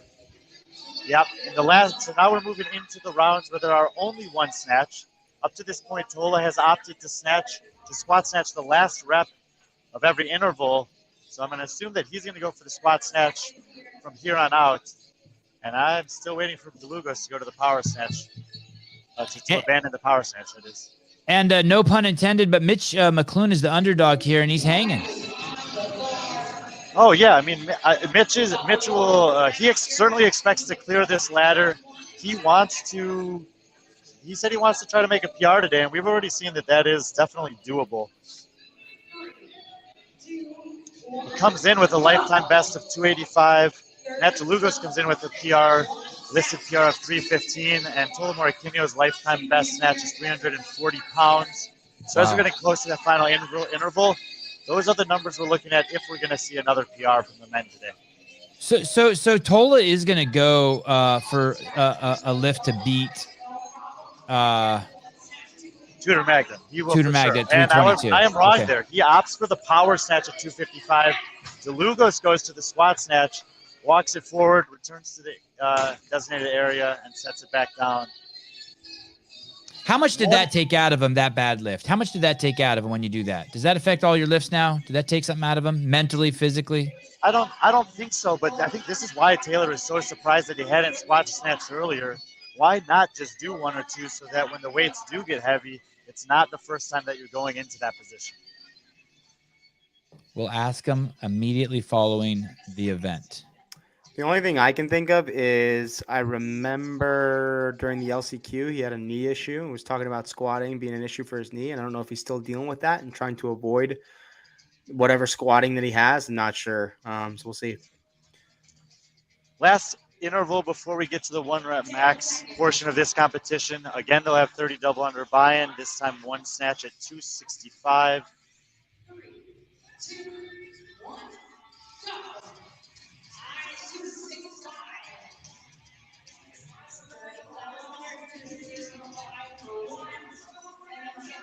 Are you surprised to see these guys squatting, doing snatches and sweats? Wouldn't it be better with less friction, freer and shorts? Yeah, they should all be wearing singlets. That's what I'm thinking. Nerds. I know Heidi would like it.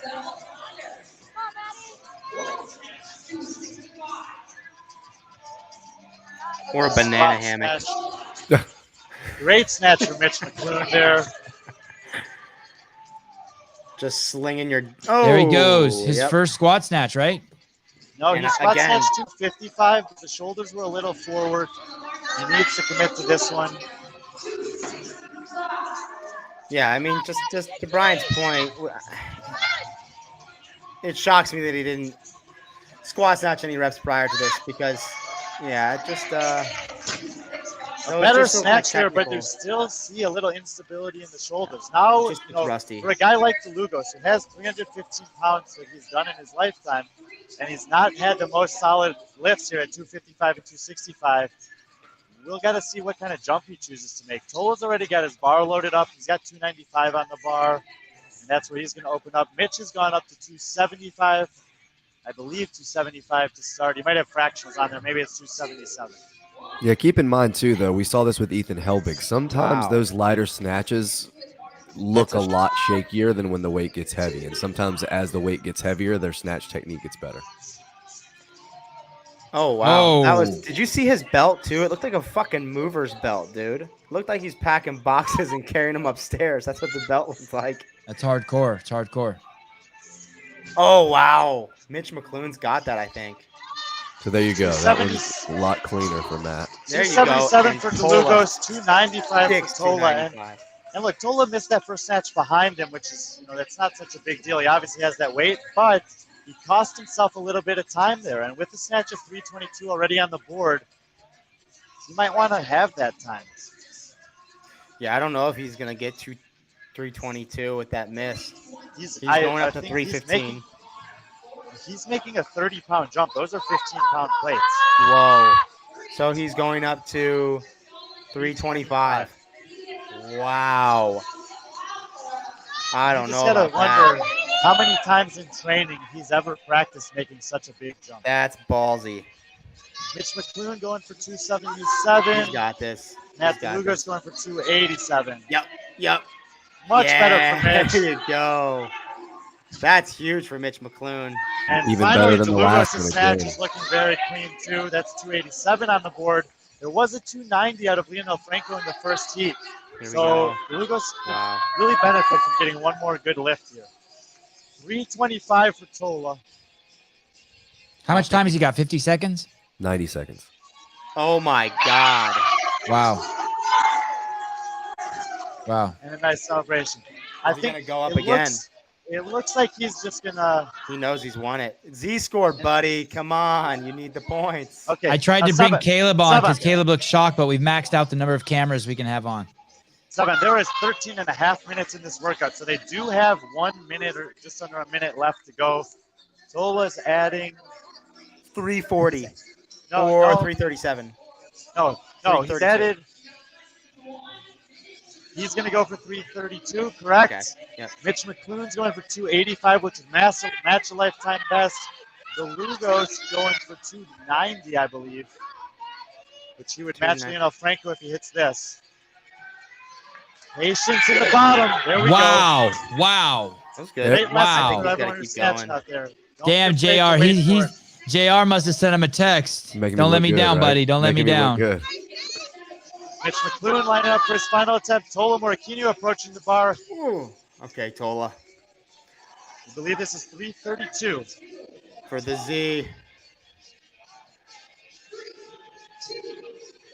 Yep. Oh, behind him. He pulled that to the So good moon. enough That's for the fast. event win.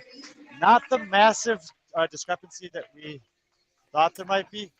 Just That's 3 gonna be pounds. like 198 points, maybe 97. It's not gonna be a lot at all. I gotta say this real quick, totally off subject. Seven, real fast, Seven. Please. I believe they're letting Matt DeLugos attempt to snatch here. Why? I'm not sure. She said. Snatch event. Okay. I just want to say thank you to Emma, Kendall, Matt Souza, and Ruth. It's 4 people down there with their iPhones who brought you all of that incredible coverage. And the fact that it's choppy is all my fault for not making sure that there was enough upload speed. But what an incredible crew we got down there. Jeremy E. World, I know I often say dumb shit in the chat, but you guys are absolutely crushing. Thank you. I've never seen you say anything dumb. Okay. What an incredible event. Incredible event. I'm excited to see the Z scores. Yeah, and the Z-score will be, interesting here. I think a lot of people were expecting Tola to have a huge margin over the second place lifter. He did only have 3 pounds over Tudor Magda, so both of those guys are probably going to earn significant points relative to the field. But I think we have 3 guys go over 300, and in a kind of short window to get there. Pretty impressive. A couple others at 290, and only one guy who didn't clear the ladder. So overall, I think it was a very successful event for the men. Are you shocked, JR, that so many people cleared the ladder? No, man. Like, I don't know. 265 is like it's not even considered heavy. Congratulations, man. That was awesome. Did you know you were going to go for that ahead of time, or did you have a game plan going in?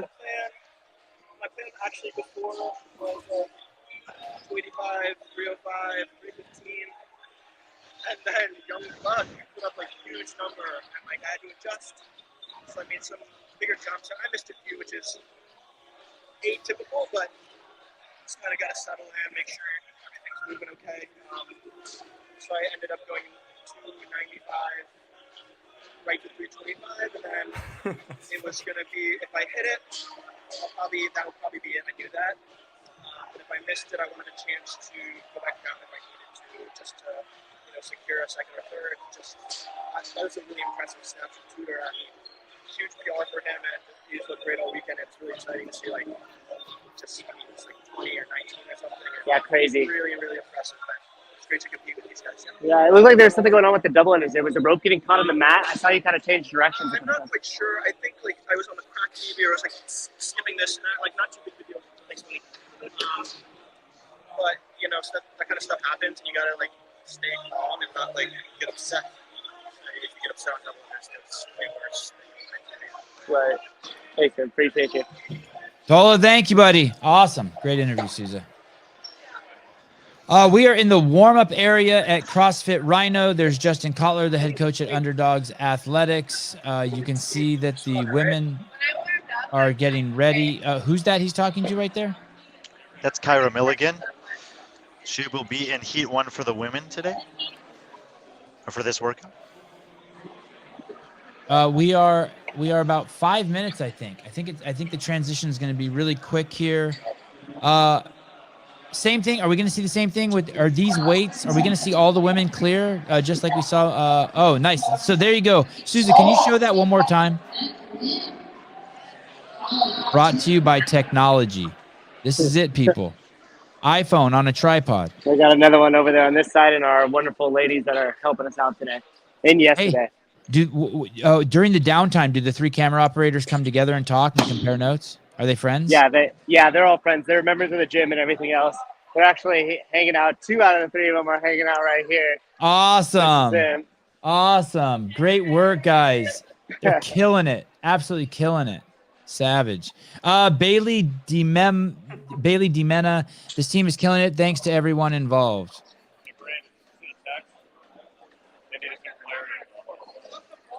We're listening in now as Andrew Hiller speaks to the judges.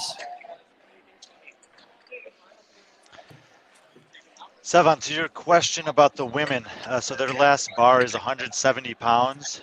Every single one of them has a lifetime best that is at or above that. Brittany Weiss's personal PR is 170, Elena Buds 175, and both Kyra Milligan and Alex Kazan 185. So those are the lowest 1-rep max snatches in the field. On the upper end is Christine Kohlenbrander at 215 and Rose Scott at 207. Wow. And who's the strongest as a CrossFit Games athlete? What would be the strongest snatch you would see in a competition from a CrossFit Games athlete? Let's start with the women. For the females, I mean, we've seen people like Christine Middleton, Christine Kohlenbrander hit snatches that are in the 210, 15, 20 range, but in competition, it's not necessarily always. We saw Tia win the max snatch at the games with only a 200-pound lift 2 years ago, so there's kind of a big range of what you might expect in terms of a winning snatch in a competition for the women. And how about the men in competition? What's the heaviest snatch you guys can remember seeing? Anthony Davis, isn't it? Yeah.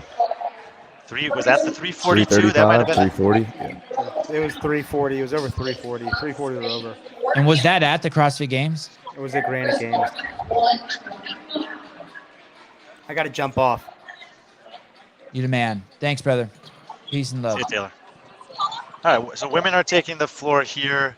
And again, if you were not with us yesterday, we're rotating the heats. So these are the ladies that have not had a chance to go first yet.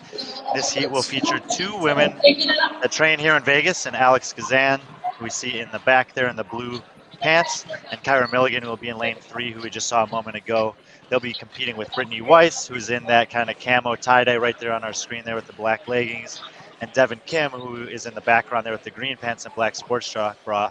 Both of those female athletes competed with CrossFit Invictus at the games and took 3rd place this past summer.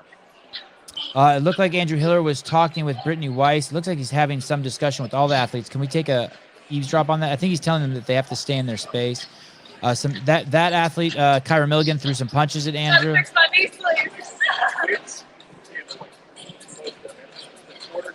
Andrew Hiller speaking with Devin Kim. I think he's just re-emphasizing the rules of the space that they need to finish the lift in, where they need to start and finish. As we saw earlier, if you start the lift and you walk out of your little box, as long as you walk back into your box before the lift is over, you're good to go. Yeah, I think he was telling to make sure all their plates stay in their lane. Oh, okay. We have Alex Gazan in lane number 1 in the gray top, right in front of us. I believe that's Brittany Weiss. Yep. To her right in lane 3, Kyra Milligan. Correct. Oh my goodness. And in lane number 4, Devin Kim, who I just had on the podcast, and we did a really a fantastic human being, great podcast, if I do say so myself. I did it a couple days ago. Go give it a listen. Same 25 format. seconds. Yeah, same format for the women as the men. Every interval for 7 intervals will start with 30 double unders. The first 3 rounds will have 3 snatches at increasing weights. Then they'll have 2 rounds of 2 snatches at increasing weights, and finally 2 rounds of 1 snatch. And we'll end at 170. And if anyone clears the ladder, they get the chance to go for a PR in a 3-minute window after that. 2, 1, go. First heat off, ladies, we have lane 1, Alex and 2, Brittany Weiss, 3, Tyler Milligan, and 4, Devin Kim. Taking on each piece of space, 30 double unders, and they've got 3 snatches with that barbell at 125. Devin Kim, first lady to get to that barbell. Ay, sorry guys, sorry, my bad. That was all my bad. Sorry. Devin Kim working on her second lift. Yep, Brittany going to the squat snatch here. The opening bar for women's 125.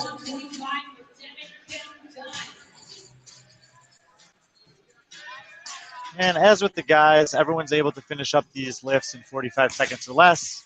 They'll make their first weight change, which they also have to do before starting into the second round. This jump will be from 125 to 135.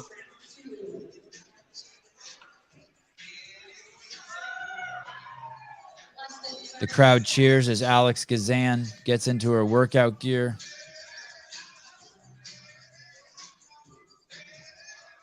So all these athletes here just trying to stay composed in these early rounds, even though for some of these athletes, the final bar is kind of close to their max. These are relatively light weights to open up for them. And like JR and Taylor talked about in the pre-show, really just trying to use these early rounds to groove the positioning, the technique, and the feeling that you want getting under the bar later on. Katie says lane 3's ponytail has a mind of her own. That is Kyra Milligan and her ponytail. Closest to you is Devin Kim. In the third lane is Brittany Weiss, and farthest to you can't see at this moment is Alex Gazan. All stepping up to 3 snatches at 135 here.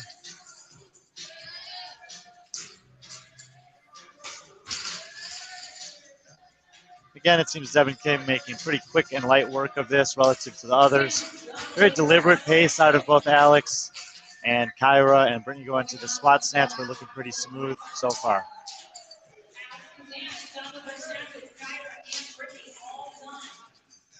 I'm having trouble finding the shot that has all 4.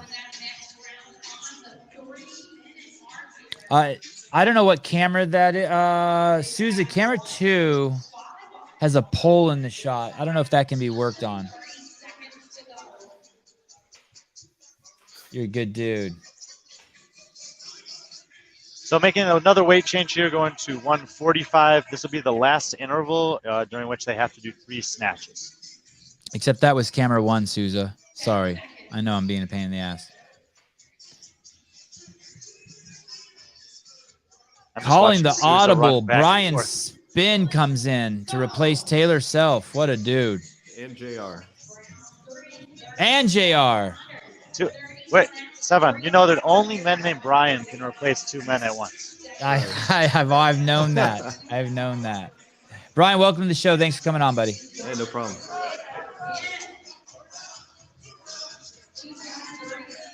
Little miscommunication between Devin and our judge there. He was holding up 3 reps for the snatches. She thought she had to go back to double unders.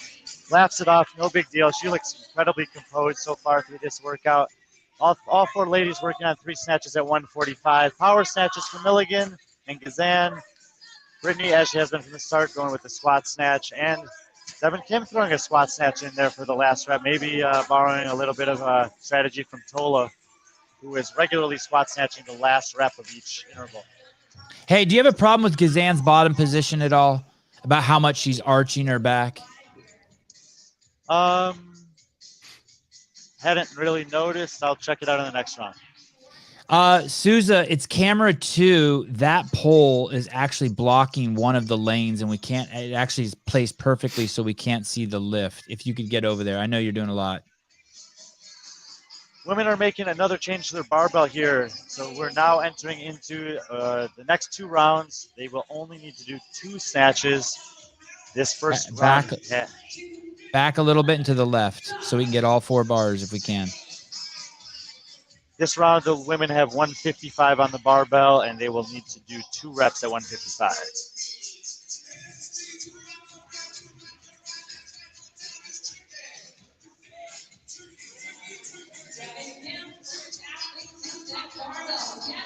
Devin Kim on the right of the screen going for the first lift.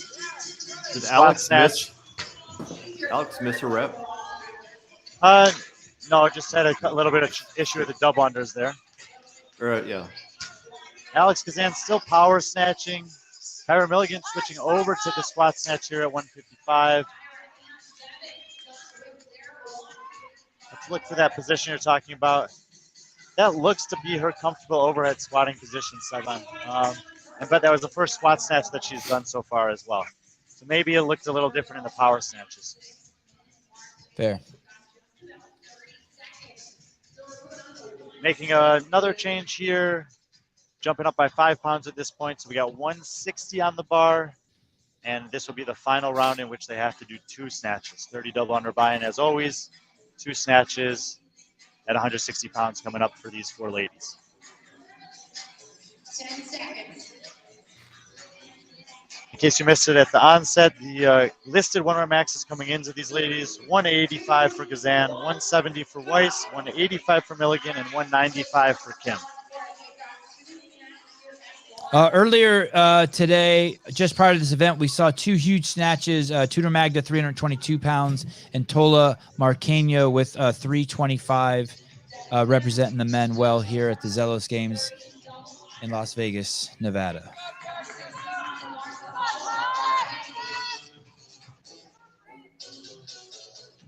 Alex Kazan going to a power snatch there in the first rep.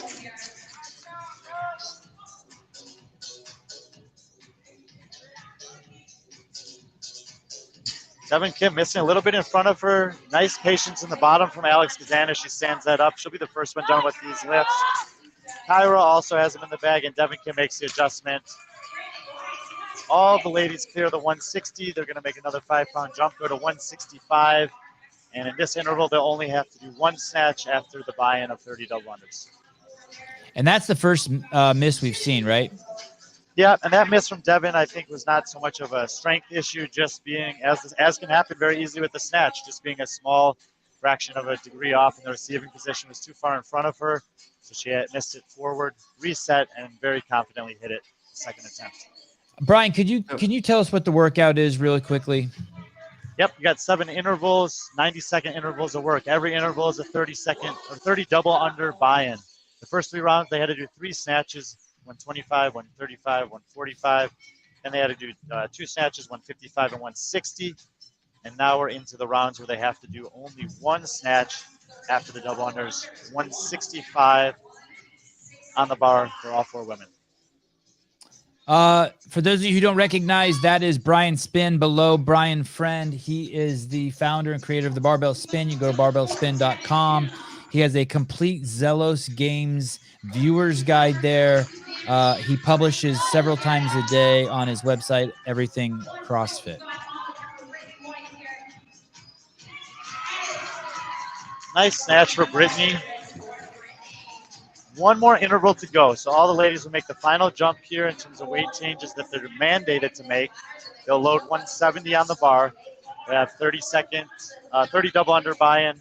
and one snatch at 170. If they're able to hit it, then they clear the ladder. They'll have a reset period before going into a 3-minute window where they can establish a 1-rep max snatch. If they fail to clear the ladder, and this 170-pound barbell would match a lifetime best for Brittany Weiss. So if she's unable to do so, she will then have to enter into the tie break, which will be 1 minute of overhead squats for as many reps as possible with the opening weight that they had in this workout, which was 125 pounds. Brian is referring to Brittany Weiss. She's in lane number 2. She's the one who he just mentioned will be trying to tie her lifetime PR. She also said that she's been working on her strength in this off season, so we're about to see if it's paid off. She's looked good so far. Yeah. Yeah, she chose to squat snatch from the beginning, but has yet to miss a rep. So we'll see she's probably going to have the same setup here. Devin Kim approaching the bar pretty quickly. Alex Kazan will be right after her, it looks like. There's better patience in the receiving position for Kim. Very nice snatch for Kazan. Great position for Kyra Milligan. All 3 of those women will now be getting ready for the 1-rep max portion of this competition. Misses it behind her. Not a bad snatch at all. Needs to remain composed here. She knows she can hit this weight. Just same setup, same commitment. Just be more deliberate in the punch out at the top, and she'll have this one in the bag. God, Kyra Milligan looked perfect. That was textbook. Yep, and I know that Kyra also has been working a lot on the snatch, so I'm excited to see what she does in this next portion. Brittany Weiss, second attempt at 170. Much better position there. Easy snatch. And now a great opportunity for her. Here comes Devin Kim over to give her a hug. As we mentioned, they're teammates with CrossFit Invictus, so you love to see that. Happy for Brittany. And she goes back to loading up her weight for this next part. Hey, I don't know if it was the camera angle, but her one of her arms looks like it opens beyond the right arm. Yeah, there's a bit of a almost what you call a hyperextension looking. Yeah, it looks like it opens beyond straight. Yeah. Yeah, that's been happening to her a couple of times. Okay, we got some lifts in the bank here. Alex Kazan able to hit 175. Kyra, sorry, that was 180 for Kazan. Devin Kim drops the bar behind her. I think Kyra also hit 180. So they have 3 minutes now to set a max snatch. Are we there? Yeah. Yes. No. Brittany oh, Weiss we are there. is approaching the barbell here. If she hits this, this will be a lifetime PR for Brittany Weiss. Oh my God! You can see it on her face. What a great lift, Brittany. Crazy. Hey, better than her last lift. Yeah, that was awesome. And when she's just right into high. She wanted to clear the ladder, she did, and now she's playing with house money, gets a little PR out of it.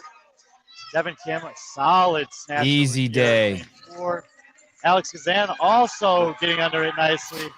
A great lift for her, and Kyra Milligan is setting up for her attempt as well. A little snatch pull, just feeling out the weight a little bit. I think we have about 90 seconds left in this workout.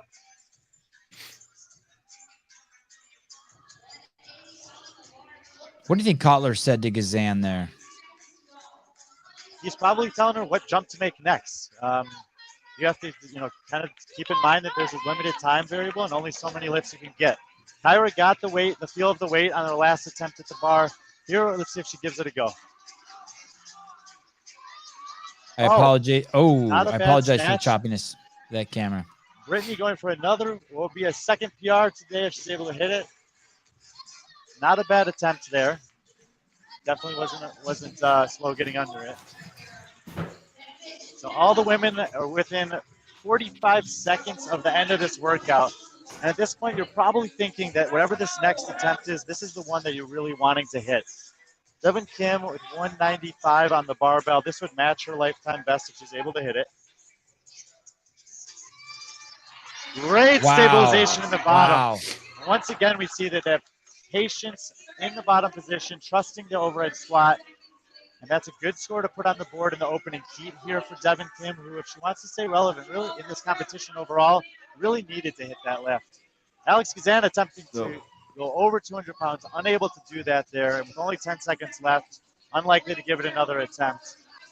Kyra Milligan will be doing so, though. Much better effort there from her. Kazan picks up the bar, but doesn't give it a full go. So I believe that 195 was the top lift. That heat is Devin Gill. Give me 30 extra seconds. Yeah, right? Nice job. Thank you. Was 195 the plan? Yeah, I mean, honestly, I was going, hey, good job, girl. I was honestly going for 190. Anything over 190, I was going to be happy with, so I'm hitting 195, so I'm happy with that. That's my PR, so. Hey, congrats. That's awesome. Great. I think that was a tie for her. Is Brian? Friend said that was a tie, Souza, for her lifetime PR, 195. Yeah, it was. Sorry, I can't hear you guys. Music's on full blast. No, I have issues with my headphones right now. All right. Matty DeLugo's talking with his teammate over there, Alex Gazan, head coach Justin Kotler. That's PR. Hey. Another PR. Brian, what do you think? A lifetime PR for Alex Gazan also. Being in competitions is paying off. Oh, you're muted. Well, we saw the same thing in the men's opening heat with a couple guys hitting some PRs early on. It was getting warm out here on the competition floor. I had to do a little wardrobe change, given who our guest is at I like this point. it. I like it. Oh, nice. Who made you that? Sherpa? The only man that makes Sherps, you know it. The Sherpa works. Get all your Brian friend apparel at the Sherpa Works. I don't know how that was an awesome opening heat for the women. I mean, we saw the elation on Brittany's face. Also cool to see Devin come over and give her congratulations on that. PR for Gazan. I think Kyra had some nice lifts, and Devin Kim has set the score to beat there at 195. So now the ladies coming up kind of know what they have to look at, and looking into this next heat, there's some.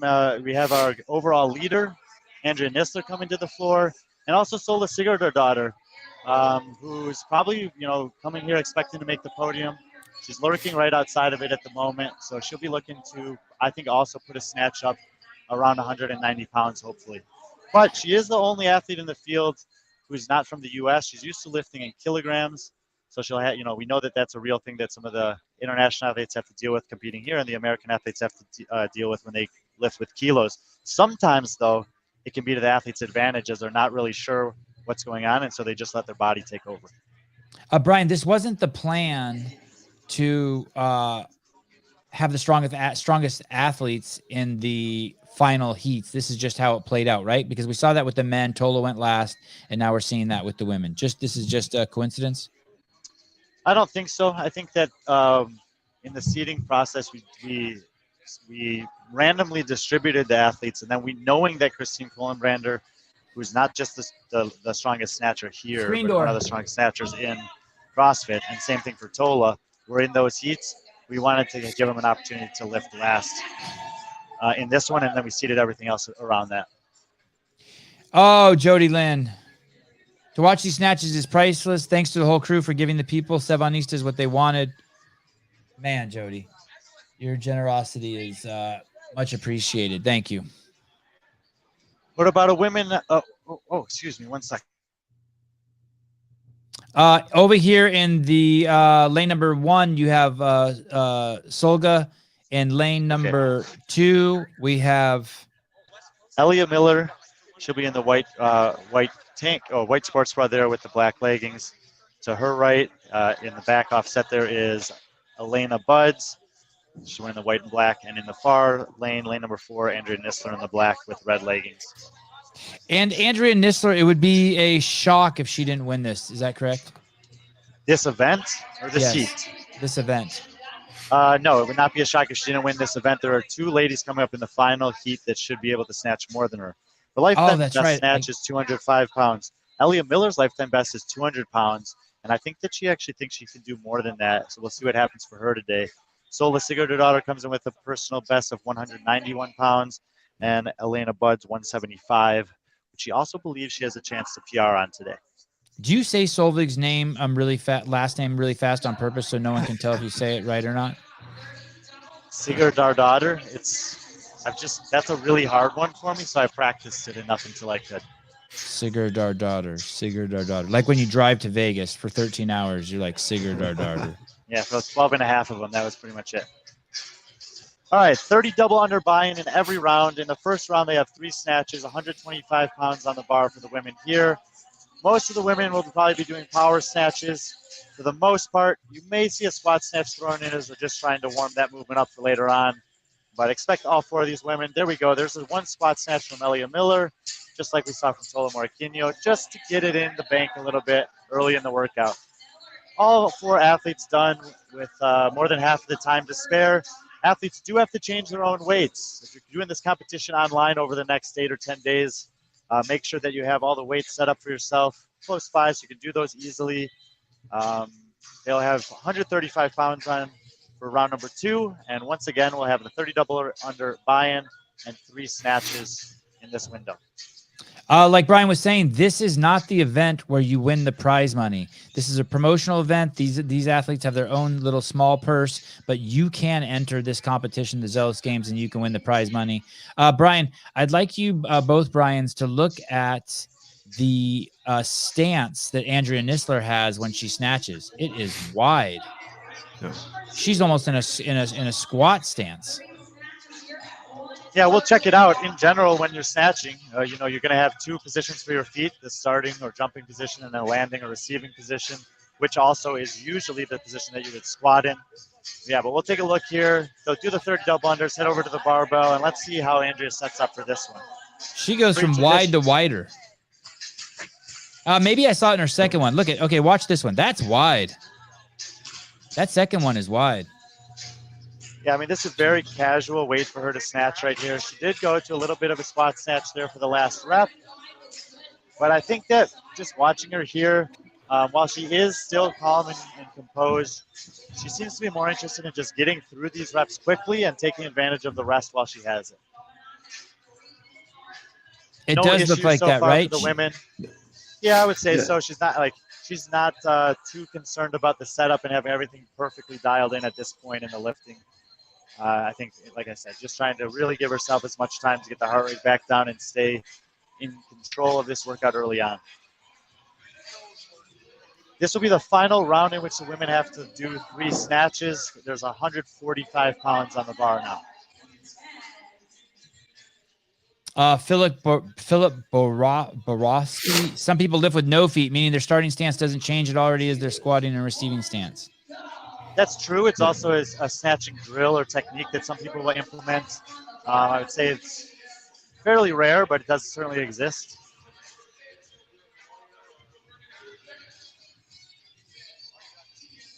$30 double under buy-in. So far, no issues with that for anyone. Heading over to the bar for 3 snatches at 145. See if any of the other athletes decide to throw a squat snatch in here. So far, we've seen both Aaliyah and Andrea do that. Elena Buds going for the squat snatch there. And so far, Sola Sigurdardottir has remained with the power snatches. And the closest lane to you is Andrea Nisler, then Elena Buds in lane number 2. In lane number 3 is Elena Miller. And then furthest from you, who you see putting on the weights in the far right-hand corner of the screen, is Solveig Sigurdardottir. Yeah, Nisler's not, I mean, when her stance to start, I mean, her butt's not getting down very low. So she's using her back a lot more. Yeah, she almost looks like she's going to hate me for this, but she almost looks like she's moving shit around in her garage rather than doing Olympic lifting. I mean, it's raw strength, I think, at this point. We'll see if it changes when it gets to be near the max. We're starting intervals now in which the women double unders stay the same, 30. But now only have to do 2 snatches after that. Brian, Liz R. Liz R is making an interesting observation. Was Tudor the only competitor this far to wear lifters for this event? Are you seeing from the shot we have now? I don't see any lifters. No, I think that's right. I noticed with the men that he was the only one to do it. I didn't check with the first heat of women, but no lifters on the floor in this heat. Great observation from that person. Thank you. Squat snatches here for all of the athletes, I believe, at 155. 3 of the 4 already done with this portion of the workout. Elena Buds joining them now. They'll make 5-pound jumps at this point, so they'll load it up to 160, and they'll have their second and final interval with 2 snatches following the buy-in of double unders. And no one has missed a lift yet. Is that correct? No missed lifts in this heat so far. Justin V contributes. Gazan had lifters on. There we go. Mr. Townsend, thank you. Thank you very much. Mr. James Townsend in the house. Thanks.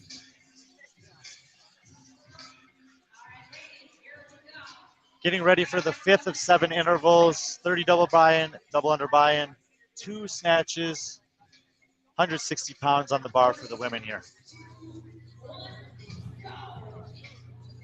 Oh, what's the weight they finish at before they get to start going for a max lift? Well, they'll end at 170. So they have these 2 snatches at 160. The interval after that will be at 165. The final interval will be at 170. And if you clear the ladder, you unlock a 3-minute window to establish a 1-rep max snatch. Will Brandstetter, the fact that people have noticed what shoes people are wearing is truly incredible. I'm impressed. Me too. Power snatches from Sigurdardottir and Miller in rep 1. Both go to the squat snatch in rep 2. Nistler easily clears this round as well.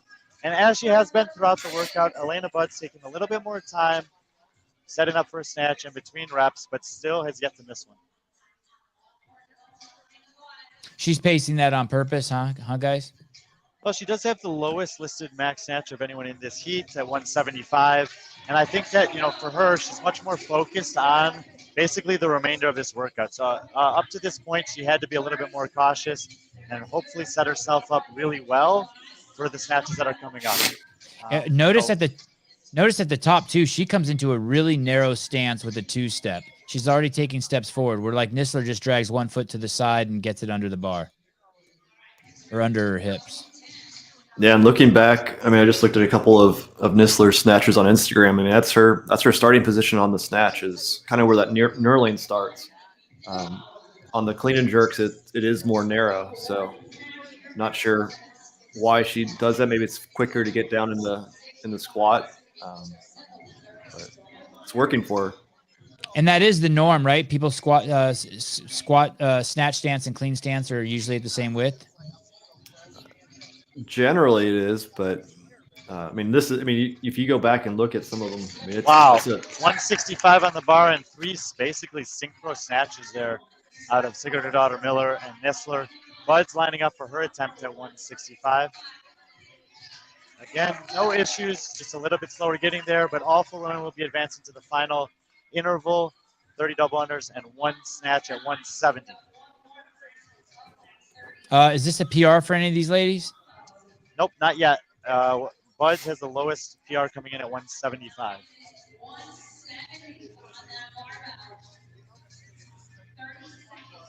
Given the ease with which, Sigurdardottir and Miller are basically just power snatch that, you especially curious to see what kind of jumps that they make following this window.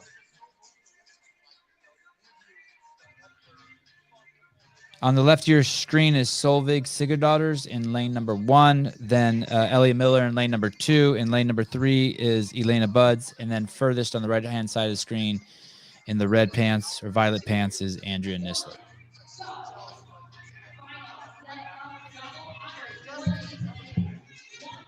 Final interval here, 30 double unders, then they'll head to the barbell for a 1 snatch at 170. If they're able to hit it, they'll have a reset period where they can load their weights however they want to, and that will open up a 3-minute window for a 1-rep max snatch attempt.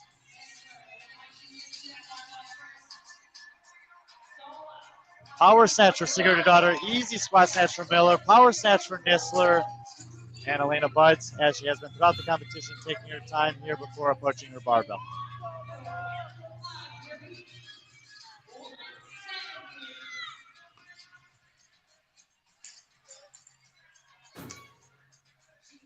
Missed the first attempt there, just didn't look to have the commitment that you need. When you're getting close to your 1-rep attempt on a snatch, you have to commit, from the setup position all the way through the finish here. So she got a chance to feel the weight here. And look for her to really get the legs into it and an aggressive finishing position if she wants to hit this. Definitely better, but still not quite there on the finish. Maybe be a little bit more patient into the pull, the final pull into the hip, and really commit to punching it out overhead. She will have time for one more attempt. If she's unable to hit it, then she'll have to go into the tie break portion of this workout. How much time does she have? 37 seconds? 5 seconds. Okay, so unable to hit it. So while the other 3 women are now going to be into 1 rep max snatch, she'll have a 90-second window to reset her bar before starting 1 minute of overhead squats. All 3 women hit the opening lift there in this window, and they're making fast and furious changes to their barbell. Brian is so good at this. I feel like a proud mom right now. All right, Sigurd, her daughter. Can't tell if she has any fractionals on there, but she's got at least 185 on the bar. Again, her lifetime best is 191. Keep in mind that Nistler and Miller both have hit over 200 pounds before. Miller's got the 45s, 25s, and 15s on there, so she already has 205 on the bar. Nistler's going for a 195 attempt. Sigurd, her daughter, also going for 195. Nistler, 195 in the bank. Sigurd, her daughter, sorry. That was 187 for Nistler, 185 for Sigurd, her daughter. 205 on the bar for Miller in lane 2. There she is in the white sports bra, black pants. Steps it out, but does lock out the list. So 205, currently the best snatch we've seen. Sigurd, her daughter, excuse me for earlier, now does have 195 on the bar. Nistler will be attempting 192, and in this right now, Elena Buds is starting her 1 minute overhead squats at 125, which will be her tie break. Nistler in the foreground hits 192. On the far side of the floor, Sola Sigurd, her daughter, lining up for her next attempt. Wow. Wow. And I think that was 185. I don't think she had any fractionals on there. She's going up to 190. 215 on the bar for Elia Miller in lane 2. Oh my gosh. Wow. You see it on her face there. That's Yes. That is now a 15-pound PR for her. And she told me that she thought she had a PR on the bank. We'll have to catch up with her and see if she expected that big of a jump. She still has time if she wants to go for another one, and that snatch looked pretty good. That was a fast turnaround. Yeah. It came pretty slow off the ground, too. Very patient lift. Increased speed through the middle. Got into the hip pocket. Andrea Nistler lining up here. And she hits. I think she's got some fractionals on there as well. That should have been 197 for Nistler. 200, I think. Is that what they just called out? Yeah. I think this is 190. That's 200. She's calling 200. What did Solvig just lift? 200 pounds, which if that's true, that's a 9-pound PR for her. We had a 15-pound PR for Miller. Wow.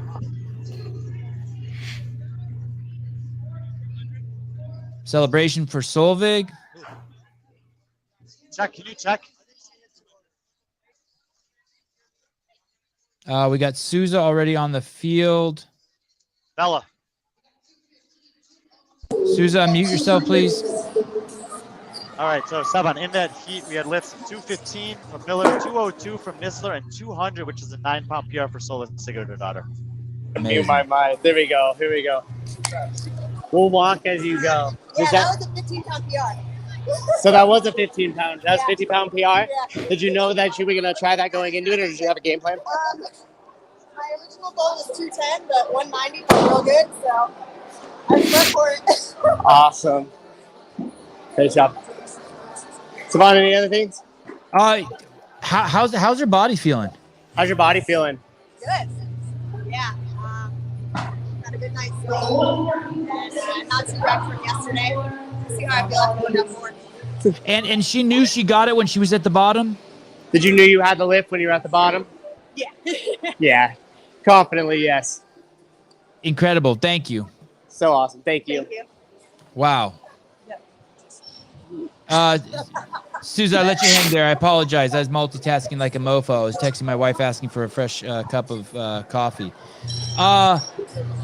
We have one heat left, I believe. Yes. Is that correct? And that's going to be the big heat with Christine Kohlenbrander. I think she has the largest PR, largest snatch. If I was listening to Mr. Brian Friend correctly, you're currently looking at the warm-up area, and that is Alexis Johnson in the foreground, then Christine Kohlenbrander, and then behind her is it Jennifer Semprick? What's that lady's name? Samantha Where is Petrick. it? Samantha Petrick. Petrick, yeah. Samantha. Oh, I had it all backwards. Samantha Petrick, Jennifer Petrick, Samantha Petrick. And this is the heat where we're going to see a little bit of disparity. Yes, you're right. Christine Kohlenbrander comes in with a 215-pound listed snatch. Aaliyah Miller just hit that. So Kohlenbrander is finding herself in similar shoes to Tola Morakinyo here, where he probably thought he had a safe number that he could hit to win this thing. And someone, another young athlete in an earlier heat set a mark that maybe was unexpected. So we'll see how aggressive she ends up being in trying to chase that down. You also have Rose Scott in this heat. Rose Scott comes in with a 207 lifted lifetime best snatch from the floor. She told me she's hit 220 from the blocks before. And like many of the other athletes, feels that this workout sets up really well for a potential PR for her. What does that mean, Brian? What does that mean, 220 from the blocks? The barbell starts on the elevated surface instead of from the floor. How high off the ground? Didn't ask her that. All right. Do you know, Brian, is there standard block height? No, I mean, you can go at any height. I mean, 2 inches, 3 inches off the ground, all the way up to, mid thigh. If you want to do that, I mean, you see all those road blocks that they use. So Rose Scott has a 220 off the blocks, meaning that from that position she can stand up when she catches Real it Brian. overhead. Fake Brian. Both Brians, all the Brians. It looks like in lane number 1 is Samantha Petrick. Then in lane number 2 is Christine Kohlenbrander. Lane number 3 is Rose Scott, speaking with Andrew Hiller. And in row number 4, we have Alexis Johnson. Exactly right. And what Brian was referring to is earlier, Tudor Magda got a 222 lift, forcing 322 lift, forcing Tola to get to 325. And we had the similar thing happen just now. Elena. Aaliyah Miller. Aaliyah Miller. Thank you, Brian. Fixing me on the fly. Hit a 215, which is a 15-pound lifetime PR, thus putting the pressure on the heavyweights in this heat, especially Christine Kohlenbrander.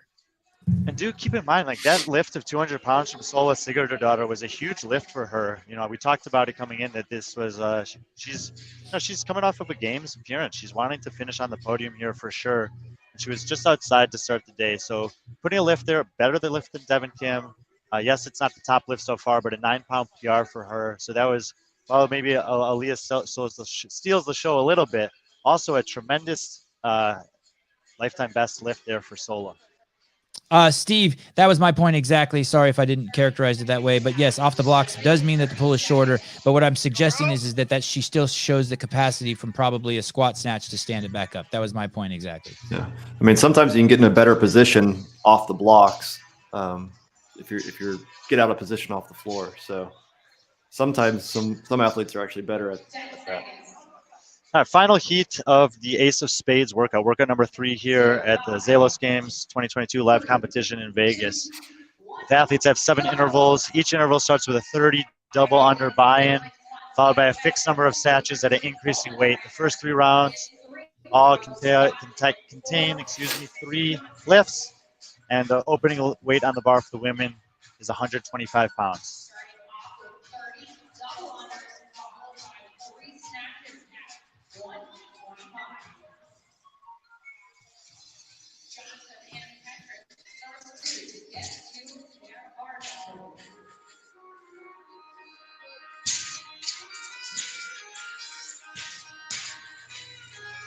And all of the women making 125 here look pretty light.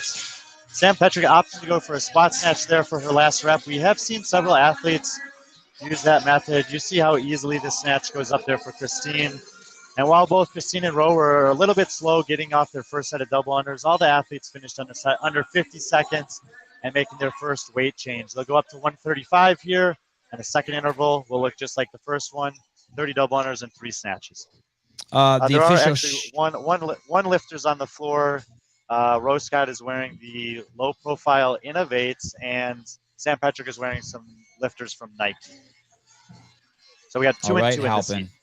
All right, Halpin. You're 0 for 2 today, Halpin. 0 for 2. I have not seen anyone make the lift look that easy, as easy as Christine Kohlenbrander just made it look. Like it was nothing. Accurate. Oh, what is the weight that they're about to lift, Brian? 135 in this interval, and they'll have to do it for 3 reps. When you see the hand go up, that means they have 5 reps left, and the judges don't count down for them from there with their fingers. Much cleaner run on the double unders. They're counting down for the snatches. Okay. It's, the double unders happen so fast that you can easily make a mistake. Here with the snatches, it's a very deliberate dropping of the rep, and especially as the reps go up, it's good to be able to see what rep number they're on. They'll change the weights out here, bump up to 145. This will be the last round that they need to do 3 snatches in.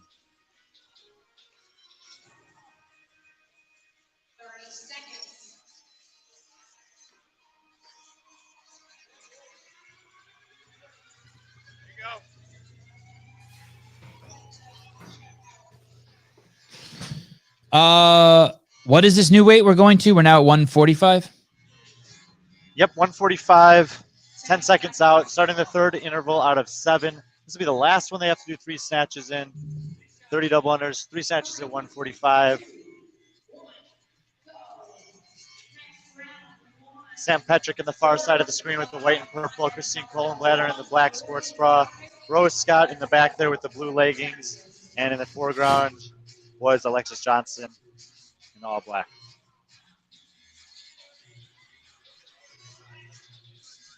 No issues with the double unders there. All the women approaching the bar at 145. 3 reps here. And now we're going to start to see if any of these athletes start to go to the squat snatch at all. Petrick going to the squat snatch on the first rep. The other ladies opting for power snatches this far. And Alexa Johnson still getting the power snatch as well.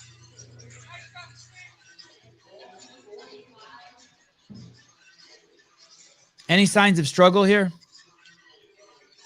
I mean, so we talked a lot about both Christine and Rose Scott having, should have no issue getting through this ladder. Alexis Johnson's lifetime best snatch is 187, but she's had a few things health-wise in the last couple of years where she hasn't snatched that heavy in quite some time. Even though she's power snatching here early, I think that clearing the ladder would be a good day for her. And Sam Petrick is more or less in the same boat where her best snatch lifetime is right about what the final weight in the ladder is for the women. Once again, guys, Alexis Johnson in lane 4 here, then Rose Scott, then Christine Kohlenbrander in lane 2, and in lane 1, Samantha Petrick. We're now into the 4th round. The 4th round of this workout means that they only have to do 2 snatches. So 30 double buy-in, double under buy-in stays the same. They have got 155 pounds on the bar here, and they'll need to do it twice. As has been the case in every round, Alexis Johnson first time with a double unders. No issues for anyone there. Rose Scott goes to the power snatch still. Christine Kohlenbrander expected to do the same. Alexis Johnson with a good rep. Ro does opt for the squat snatch there, and her coach is nodding at her as if that was part of the plan. Squat snatch for Petrick. She set it in the bank. Kohlenbrander easily clears the ladder. Alexis Johnson stands up her second rep. She'll be moving on. One more lift in this round will be from Sam. A little bit of elbow bend there on the left side. She'll take a reset, and she's got about 35 seconds to try to hit it again. How tall is Rose Scott? Not very tall. 5'1", maybe.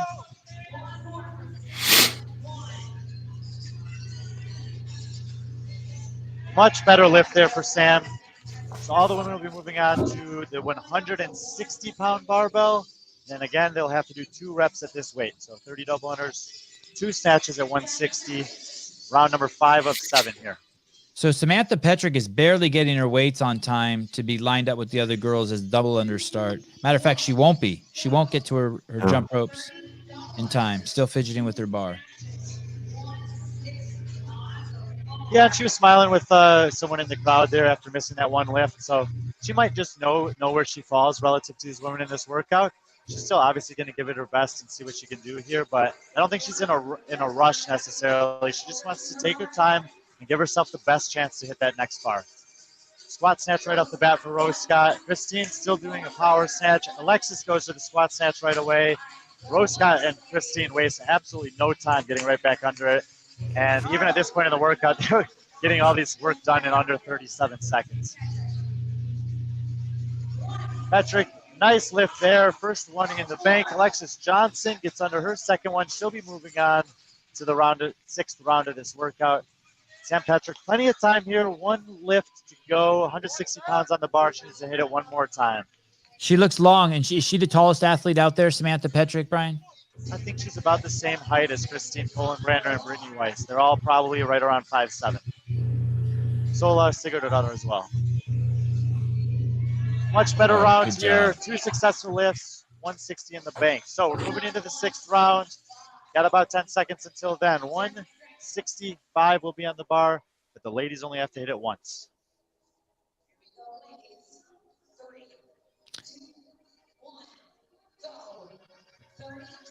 And you were stating earlier that 165 is Samantha Petrick's. No, 170 was her lifetime PR. That's what we had. I had her listed at 170 in our notes beforehand. I didn't get a chance to talk to her this morning.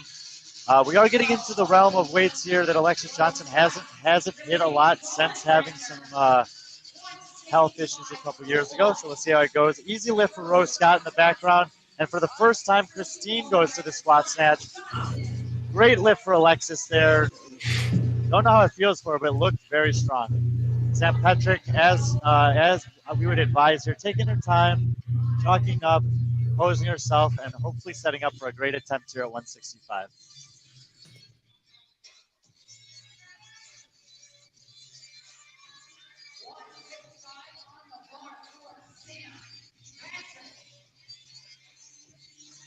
So it's just that left elbow that seems to be collapsing. It was the same issue she had in the first lift. If she wants to hit this, she really needs to commit to the finish on the left side and trust that the right arm is going to do its thing. So, Brian, after this 165 lift, they'll all do 170. And then after that... So she's going to take one more attempt here. The other ladies will be transitioning into the final round. And, yes, the bar will be at 170 for them. And that's the final bar, correct? She hits it. Very nice. Now she has to change her weights, but she has made it into the last interval. What that means is if she fails to hit the last interval, then her tie break will come into play with the one that we saw in an earlier heat.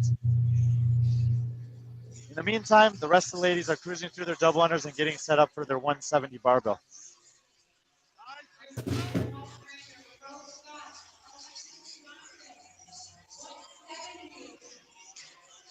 God, Christine's still making it look so easy.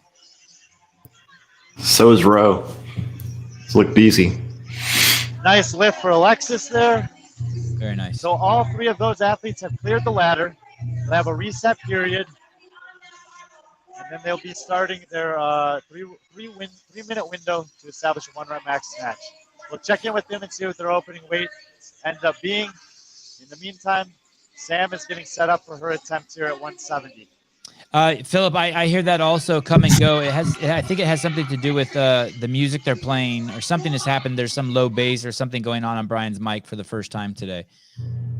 But it's the first I've heard it all weekend. Where the Zelos games work out. Go ahead, Brian. That noise is just a part of this song, I think. 170 on the bar for Petrick, and she hits a great lift for Sam there. All right. So the 3-minute window opens up. They'll have 3 minutes, as many attempts as they want to hit a 1-rep max snatch. Rose Scott setting up for a lift. She hits it easily. Alexis Johnson hits her opening attempt. Great lift for Alexis there. I believe that was 175 for her. Christine Kohlenbrander, easy lift at 195, I believe. Wow. I think Rose Scott is loading her bar to 195 now, having hit 185. I believe Alexis hit 175 and is going up to 180. So just so you guys know, there are 2 minutes left in what was a 3-minute time domain for the athletes to set a max snatch. The current record in the women is 215 pounds, set by Aaliyah Miller in the previous heat. They now have a minute and 40 Alexis seconds hits left. another snatch, 180 on the board for her, and I think she's very happy with that. She'll probably make a small jump. Yep, going up to 185. Rose Scott with 195 on the bar. She'll set up for her second attempt in this window. A little bit instability in the shoulders, but no problem standing it up. Count it as 195 for Rose Scott. 175 on the bar for Sam Petrick in lane 1. Not quite there on that one. Christine Kohlenbrander going for 215. This would match Aaliyah Miller from the previous heat. A big jump here, 20 pounds. And it makes it look easy. Great lift. Wow. She does have 90 seconds left. And with the Z-score being in play, we'll be paying attention to see how big of a jump she chooses to make. Alexis Johnson setting up for another attempt. And an awesome lift for Alexis. Look at the emotion. Wow. I believe that was I think that was 185, which is within 2 pounds of her lifetime best, and I am very confident that's the best she's done in quite some time. Rose Scott, she's got 205 on the bar. She stands it up. That puts her into third place right now overall. Sam Petrick giving it another go. Just not able to get underneath it with the left arm again. 225 on the bar for Kohlenbrander. Oh. That right arm looked compromised a little bit. That was scary. Missed rep for Alexis Johnson. 23 seconds left here. So really we got about one more good attempt for everyone. I think that at least 3 of the women are going to give it a go. We got 215 on the bar for Rose Scott, 225 on the bar for Kohlenbrander, 175 for Sam Petrick, and 190, which would be a lifetime best for Alexis Johnson. 225, good for Kohlenbrander. All the others miss, and Christine Kohlenbrander takes the event win, 10 pounds ahead of Aaliyah Miller, who is 10 pounds ahead of Rose Scott, who will take third in this event at 205. Wow. God, I hope someday we have instant replay. That was incredible.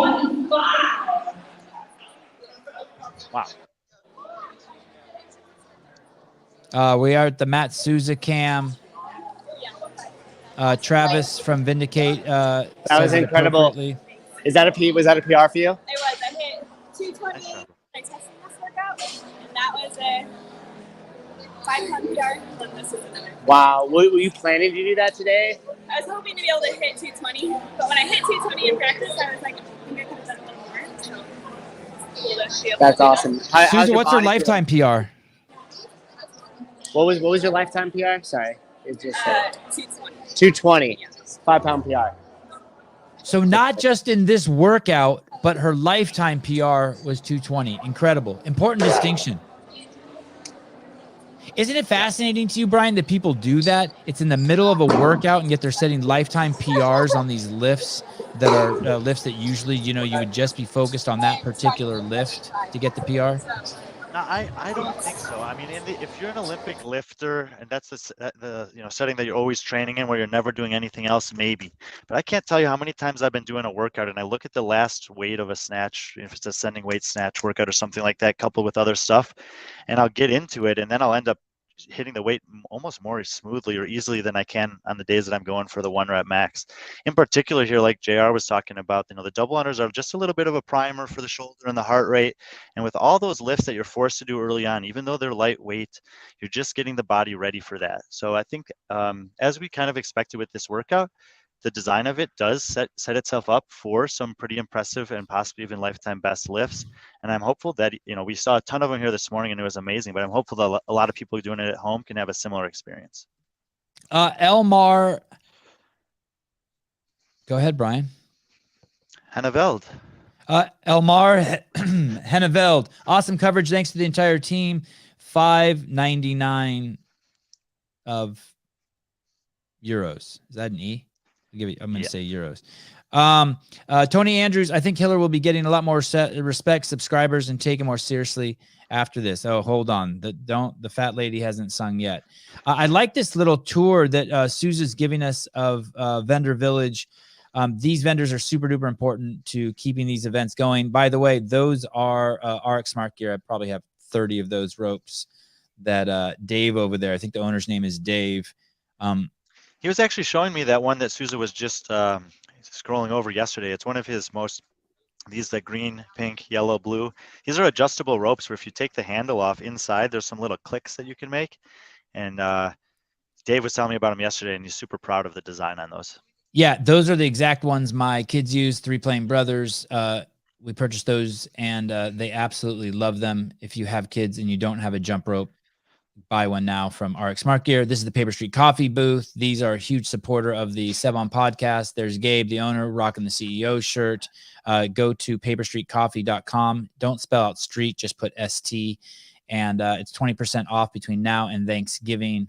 And it's the only coffee I drink, and it better be the only coffee that the Bryans drink. I'll take a box of those, please, whatever those are. I'll eat those when no one's looking. Can we pull up the Z score, Mr. Beaver, and start to take a peek at what is going on? I'm guessing the men's scores are already up. We'll be wrapping the show up here, just so you guys know. In the next 10 minutes, we'll be taking a small 1-hour break, and then we'll be coming back. And Tudor Magda still in first place with Tola Morquinho in second place, Leonel Frankel in third place. I don't think Tola was in second place. No. There's been a lot of changes on the leaderboard here, and that was as expected. We, we had talked about maybe Matt DeLugos making a big jump up. He didn't have as successful of a snatching event as we thought there, but Tola did have a great event, obviously. He's well behind Tudor, but he's put 20 points between himself and Franco. But I'm looking there between Franco, Rozema, Samsonov, and Sprague. There's a pretty tight spread. And going into this last workout, remember that we're reseeding the athletes for the first time. So they were competing with the same group of athletes that was randomly determined prior to this competition. Based on their performance in the first 3 workouts, the bottom, in this case, 3 athletes, Mitch McClune, Logan Ewan, and Ethan Helbig, will be in Heat 1. The Lugos, Mason, Sprague, and Samsonov in Heat 2. Rozema, Franco, Morquinho, and Magda will be in the final heat for the final workout this afternoon. I would like to respond to this really quick. Harry J, good point. Harry, and it's Harry D. I think you have a typo. I don't want to take away from nothing Hiller as being head judge. I don't want to take away nothing from Hiller, but head judging 4 people on every heat, it's less complicated than running 10 to 20 athletes, but it is perfect judging here, quality and quantity. That is the exact same truth about doing the broadcast here. Covering 4 lanes is much easier. That being said, I would also like to let you know that this budget is hundreds of thousands of dollars less, maybe millions less than any other event also. So just to if we're going to contextualize part of it, it's a fair comment, but we should contextualize the whole thing. The creator of the Z score in the house. Don't throw rocks at him. He's not a bad guy. Oh shit, I keep doing that, Caleb. Sorry, I keep messing you up. Tyler Watkins. Very quickly here. Are we okay with how the Z score played out in the snatch event, Tyler? Yeah, essentially it all boiled down to their snatch weight. Only one athlete got tie breaks in both the male and the female, so that didn't have to come into play at all. I just used their final snatch weight, which was really the point of the entire workout, was how much they could snatch. So did you guys get saved because there was no tie break? No, I had contingency. I had other methods we could use if we had to get into the tie breaks, but no, it's fine. I love the way it is. Actually, it gets down to the basis of what this test was for, strength. Brian Spin, you are a nonpartisan, non-biased journalist. Are you okay seeing the Z score here at this illustrious event in the world's capital, Las Vegas, Nevada?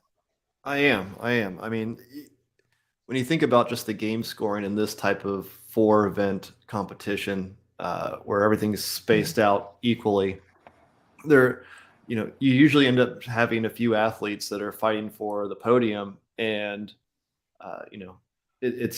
they all average about the same place over those 3-4 events.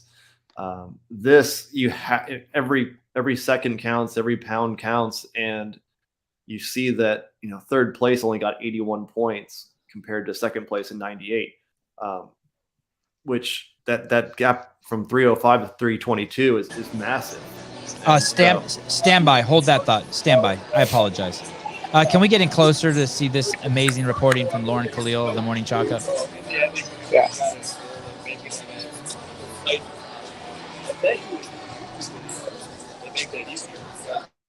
Making a YouTube video, it's like, how do you make somebody want to watch it? Make somebody want it there. And we're like, we're going to video on this. And I'm like, yeah, but the retention is 7 minutes. It's good. Most people can stay watching it.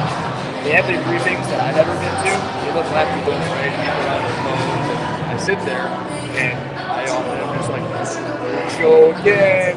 We know this, we know that. But wait, that was important. And then everyone misses it because they don't pay attention. So it's easier when they know what they're supposed to be doing. I believe and then see.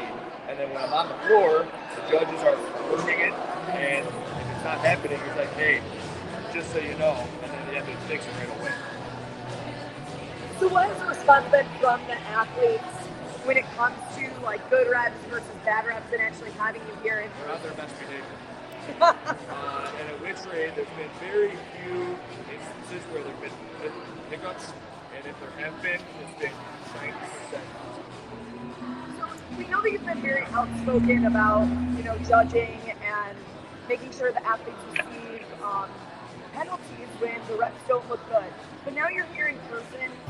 Do you have a different perspective and maybe even a little bit of grace to some of the judges, or do you feel like everything you've thought and said before is accurate? 400 level on common sense is the way that we're going about this. And people are going, mess it up, and it's like, well, as long as Closer. the priority is to make the athletes move. Closer. Make them know what's going on, know what to expect. Closer. And if they do something wrong, common sense is if they do that thing wrong, put the things in place to go in the way that they should be going. As long as it's standard. So, for example, this last Closer. there's athletes on the ends. Come on over and said, hey, keep your plates to the legs a couple of times. Yeah, It doesn't matter if there's a lane over there, there's a wall over there. There's not a wall for this person, but they still have to do the same thing. I'm like, okay, I get it. They get it. 400. Closer. Do you like judging in person? Is this like a new Closer. hobby that you're going to Closer. go back to? I'm with Jackson. Great. Depends on who asks what the opportunity looks like. I'm not going to go out and say, hey, bring me. Maybe I won't say, bring me in, but I kind of said, this is my crew, like we're a pirate ship. I'm like the captain of the pirate ship. Are you Captain Hook? Jack Sparrow. I want to hold on here 1 second. I'm going to give you a little update on what I'm hearing. No, Souza, stay there, Souza. Basically, Andrew Hiller said the athletes are on their best behavior. He's being interviewed by Lauren Khalil, who's doing an amazing job with the Morning Chalk Up. You can see the full interview if you go to the Morning Chalk Up. I'm sure it will be up this evening on their YouTube channel. She asked him, do you have more grace for the athletes in regards to the strong criticism you've given in the past? And I didn't hear the complete answer, but he said, hey, man, I'm just working off of common sense. And so he didn't necessarily answer the question, but I think he stood his ground. And then she asked him, finally, would you do more events in the future? And he basically gave, it depends. Let's listen in more. Challenge muscle ups. So we said that in practice. We said if you were to challenge it when you are done before you leave the floor, tell us what, and it will be done. And at which rate total goes, I believe I hit that muscle up within the time domain. There was an issue of whether or not it was like a full repetition, or whether or not it was within the time domain. Could have done either, but there's video evidence that I have that we will share at some point of like, this is how most important look. The whole world can see it, and he's happy. And if he weren't happy, there's video evidence showing. Okay, thank you very much, Matt Souza. You can see, like I said, that complete interview. It will be up this evening on the Morning Chalk Up. Thank you, Lauren Khalil, as usual, for all you do. Yeah, and hey, can we give Lauren Khalil some love? Her T-shirts that she's rocking right now are actually live. Caleb, I sent you the link. Can we drop that in the comments in case people want to go check it out for piggybacking off all her hard work today? Yeah, if we are out of stock of CEO shirts, I totally approve of buying one of those. Okay, back to the Z-score. Brian, I know it's been a while since I interrupted you. Do you remember where you were at? Yeah, I mean, just if you sort the ace of spades point totals, I mean, you look at just first, second, third, and fourth, and rather than just having a 12-point gap or 8-point gap per spade for order, you see that Tudor was only 3 pounds less, so he doesn't lose as much to Tola, whereas Dennis and Lionel and the whole group down at the fourth place finish, I mean, they have to go lift more, and so it's giving the athletes the right points based on their actual performance rather than just where they finish in a workout. Right now, you're looking at the leaderboard organized by event number 3. Is there anything else we want to say about the men before we switch over and look at the women's scoreboard? What did Tola jump to on the final barbell? 225. No, not 225. 325. Sorry. That he missed his last lift. What did he miss? As I recall, maybe Brian remembers better, but as I recall, he missed and then he went back. He missed 325 and then he went back and did it again. No? I thought he went for like 330 or something like that. 332. That's what it was. Okay. That sounds right. But I like that he pushed Brian, you're there. muted. Brian, you're muted. He was running low on time, and that's the thing that we had talked about, where he had that one miss in the beginning of the 3-minute interval. I think if he'd had maybe 10, 15 extra seconds, that he could have hit the 332. Yeah. I like that he pushed it there, though. You could tell he looked to somebody to think should I go for this? And I appreciate that he did that. Just I know I can make a lead here. So that was good. I really enjoyed watching that. And what you're suggesting is that he wouldn't have gone for that lift if it wasn't Z-score. Absolutely. I think he would have stayed at 220 or 325 and just said, good. But we got to see the opportunity there. If he had hit, it would have been huge. We would have seen him snatch 332. Have we ever seen a weight like that in live competition? Yeah. Yes, Anthony Davis. But the point remains is that 325 locks up the win. Knowing the scoring system, he's incentivized to try another bar. What I'm kind of looking at here on the leaderboard is because we were wondering how much the snatch workout would weigh into the overall results, and we see that the guys who were able to snatch a lot, Magda, Tola, Lionel, Jack, and Dennis were the top 5 snatchers, and they are currently in the top 5 overall. But James Sprague and Peter Mason were 2 of the worst snatchers relative to this field, despite James hitting a PR today. And there's not out of the equation there for a podium finish. We've seen big jumps and swings in the leaderboard already. James has already told me that he's ready to attack this final workout. Obviously, he's not, he didn't get a ton of points in the snatch, but he PR'd his snatch. You saw how excited he was. So I think that by the time everything's said and done, it looks like Tudor's going to clearly be the class of this field. But for the next 5 or 6 guys, there's a lot to fight for going into the final. Yeah, I'm wondering how Tudor holds up in the last event. I don't know how he is at that time domain sort of work capacity stuff. I mean, it's his to lose at this point, but that 50 points could go away easily if Tola's in better condition. But I don't think that's true now that I'm thinking back about it. 2 comments I'd like to address. Nash Quinn's, it did Tudor set a 20-pound PR? I think that is accurate. 22-pound PR.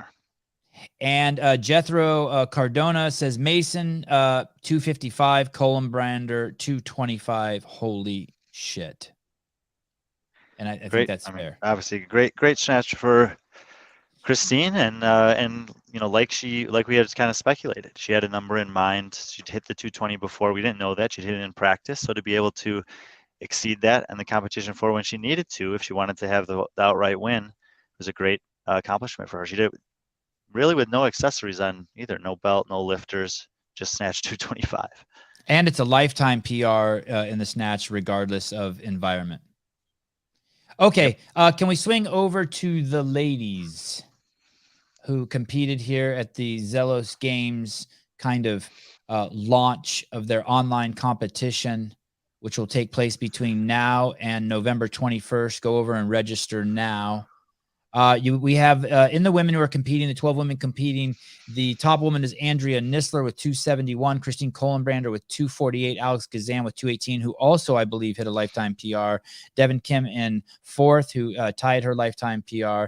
And 5 is Solveig Sigurdardottir.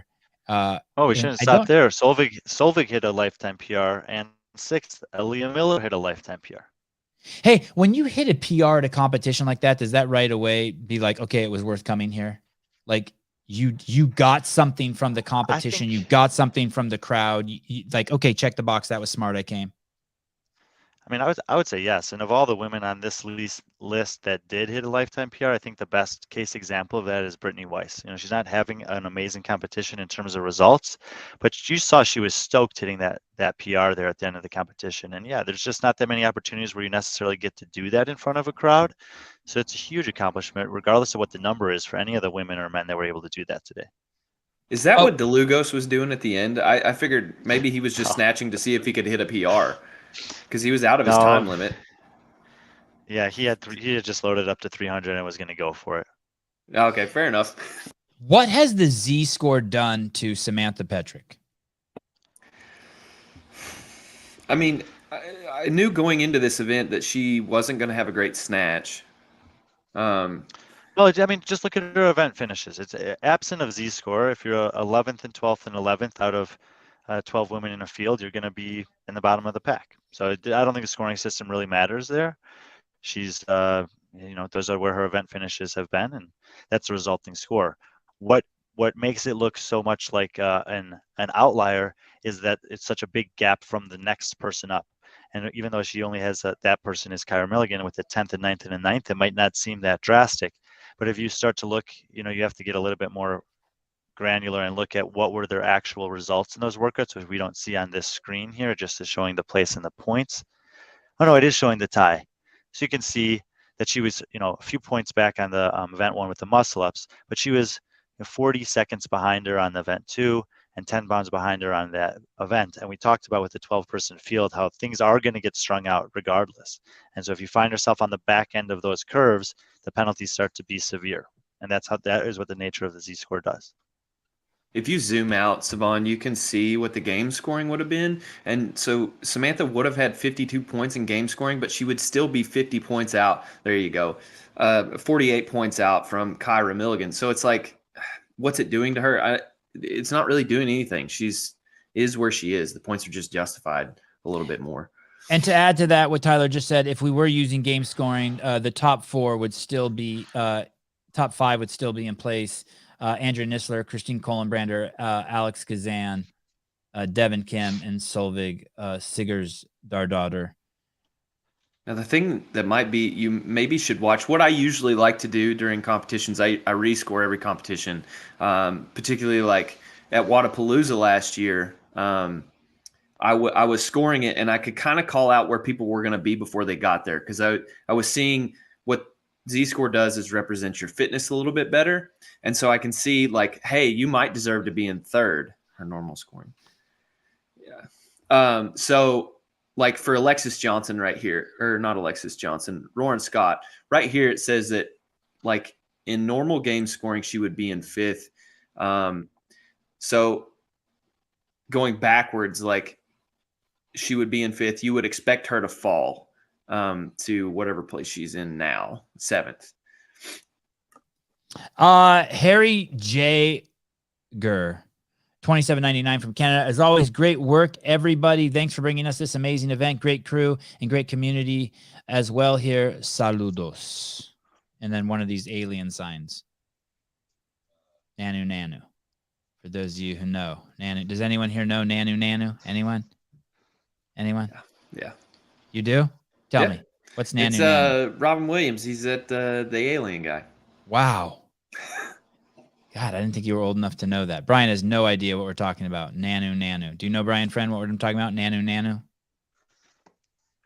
No. Okay. It's Mort, right? Mork, yes, Mork and Mindy.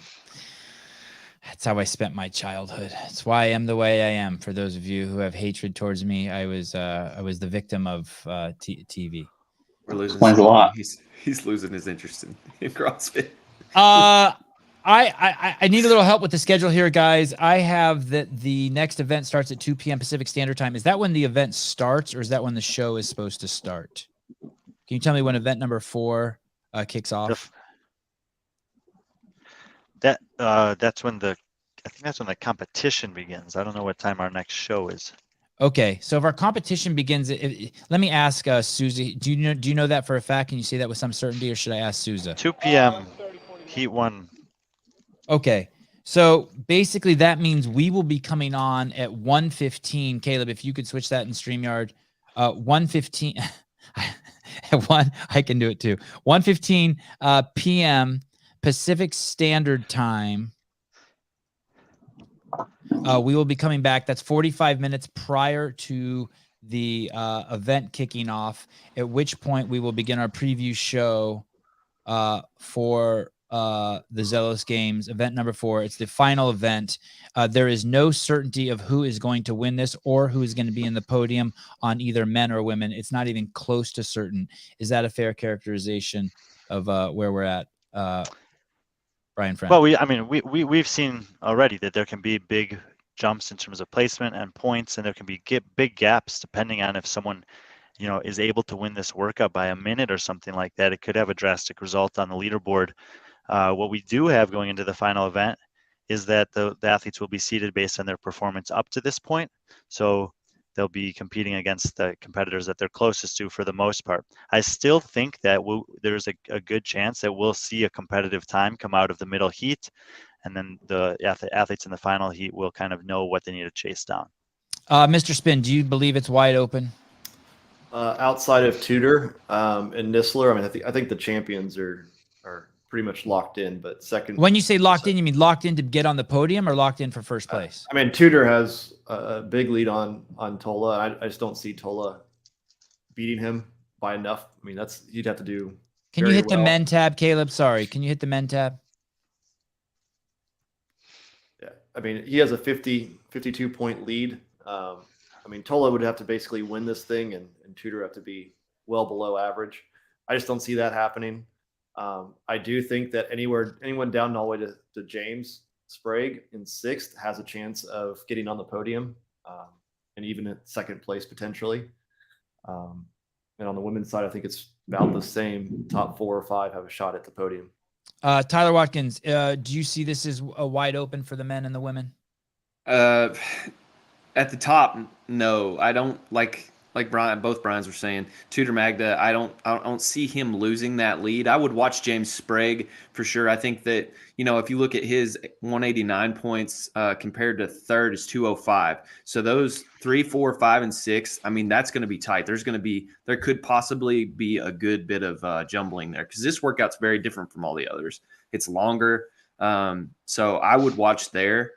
Tudor could mess it up. I don't see him doing that. And then for the women, the spread Can you click again. the women's tab, Mr. Beaver? The spread for the women again is small. If you look at 3 down to 6, and so I would watch there. Alex Gazan, I could see her taking 2nd on Christine Kohlenbrander, but that goes down to her work capacity in relation to Christine. I think she's better at this style event. What do you guys think? I think we'll talk about that in an hour. Yeah, we fair will. enough. I just want to give you a quick peek before we sign off here. How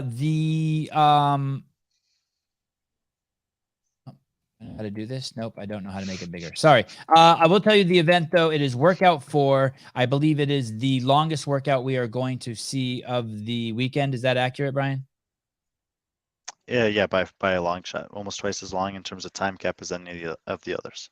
And it's 150-foot handstand walk, 50-40 cal on the row, 35 wall balls, 50 chest to bar pull-ups, 10 devil presses, 50 toes to bar. Thank you, Caleb. 35 wall balls again, 40 calories on the row, and 150-foot handstand walk. We will be back at 1:15 Pacific Standard Time to give you our predictions, tell you how it's going to affect the scores, and we will continue to bring you this coverage. And thank you for the many thousands of you that have been watching today. It is we are more than flattered and honored. Our text chat is kind of blown away at the support you guys have been giving us. And we'll give the final word from Get With The Programming, Chase Ingram. This workout needs more wall ball shots. See you guys soon. Caleb, thank you. Matt Sue's executive producer, Emma Ruth, and who's the other girl, Matt? Emma Ruth and Kendall. Thank you so much. Will Brandstetter, the man behind the scenes that no one ever talks about, absolutely murdering it, bringing all the graphics and fun stuff to the show. Bye-bye.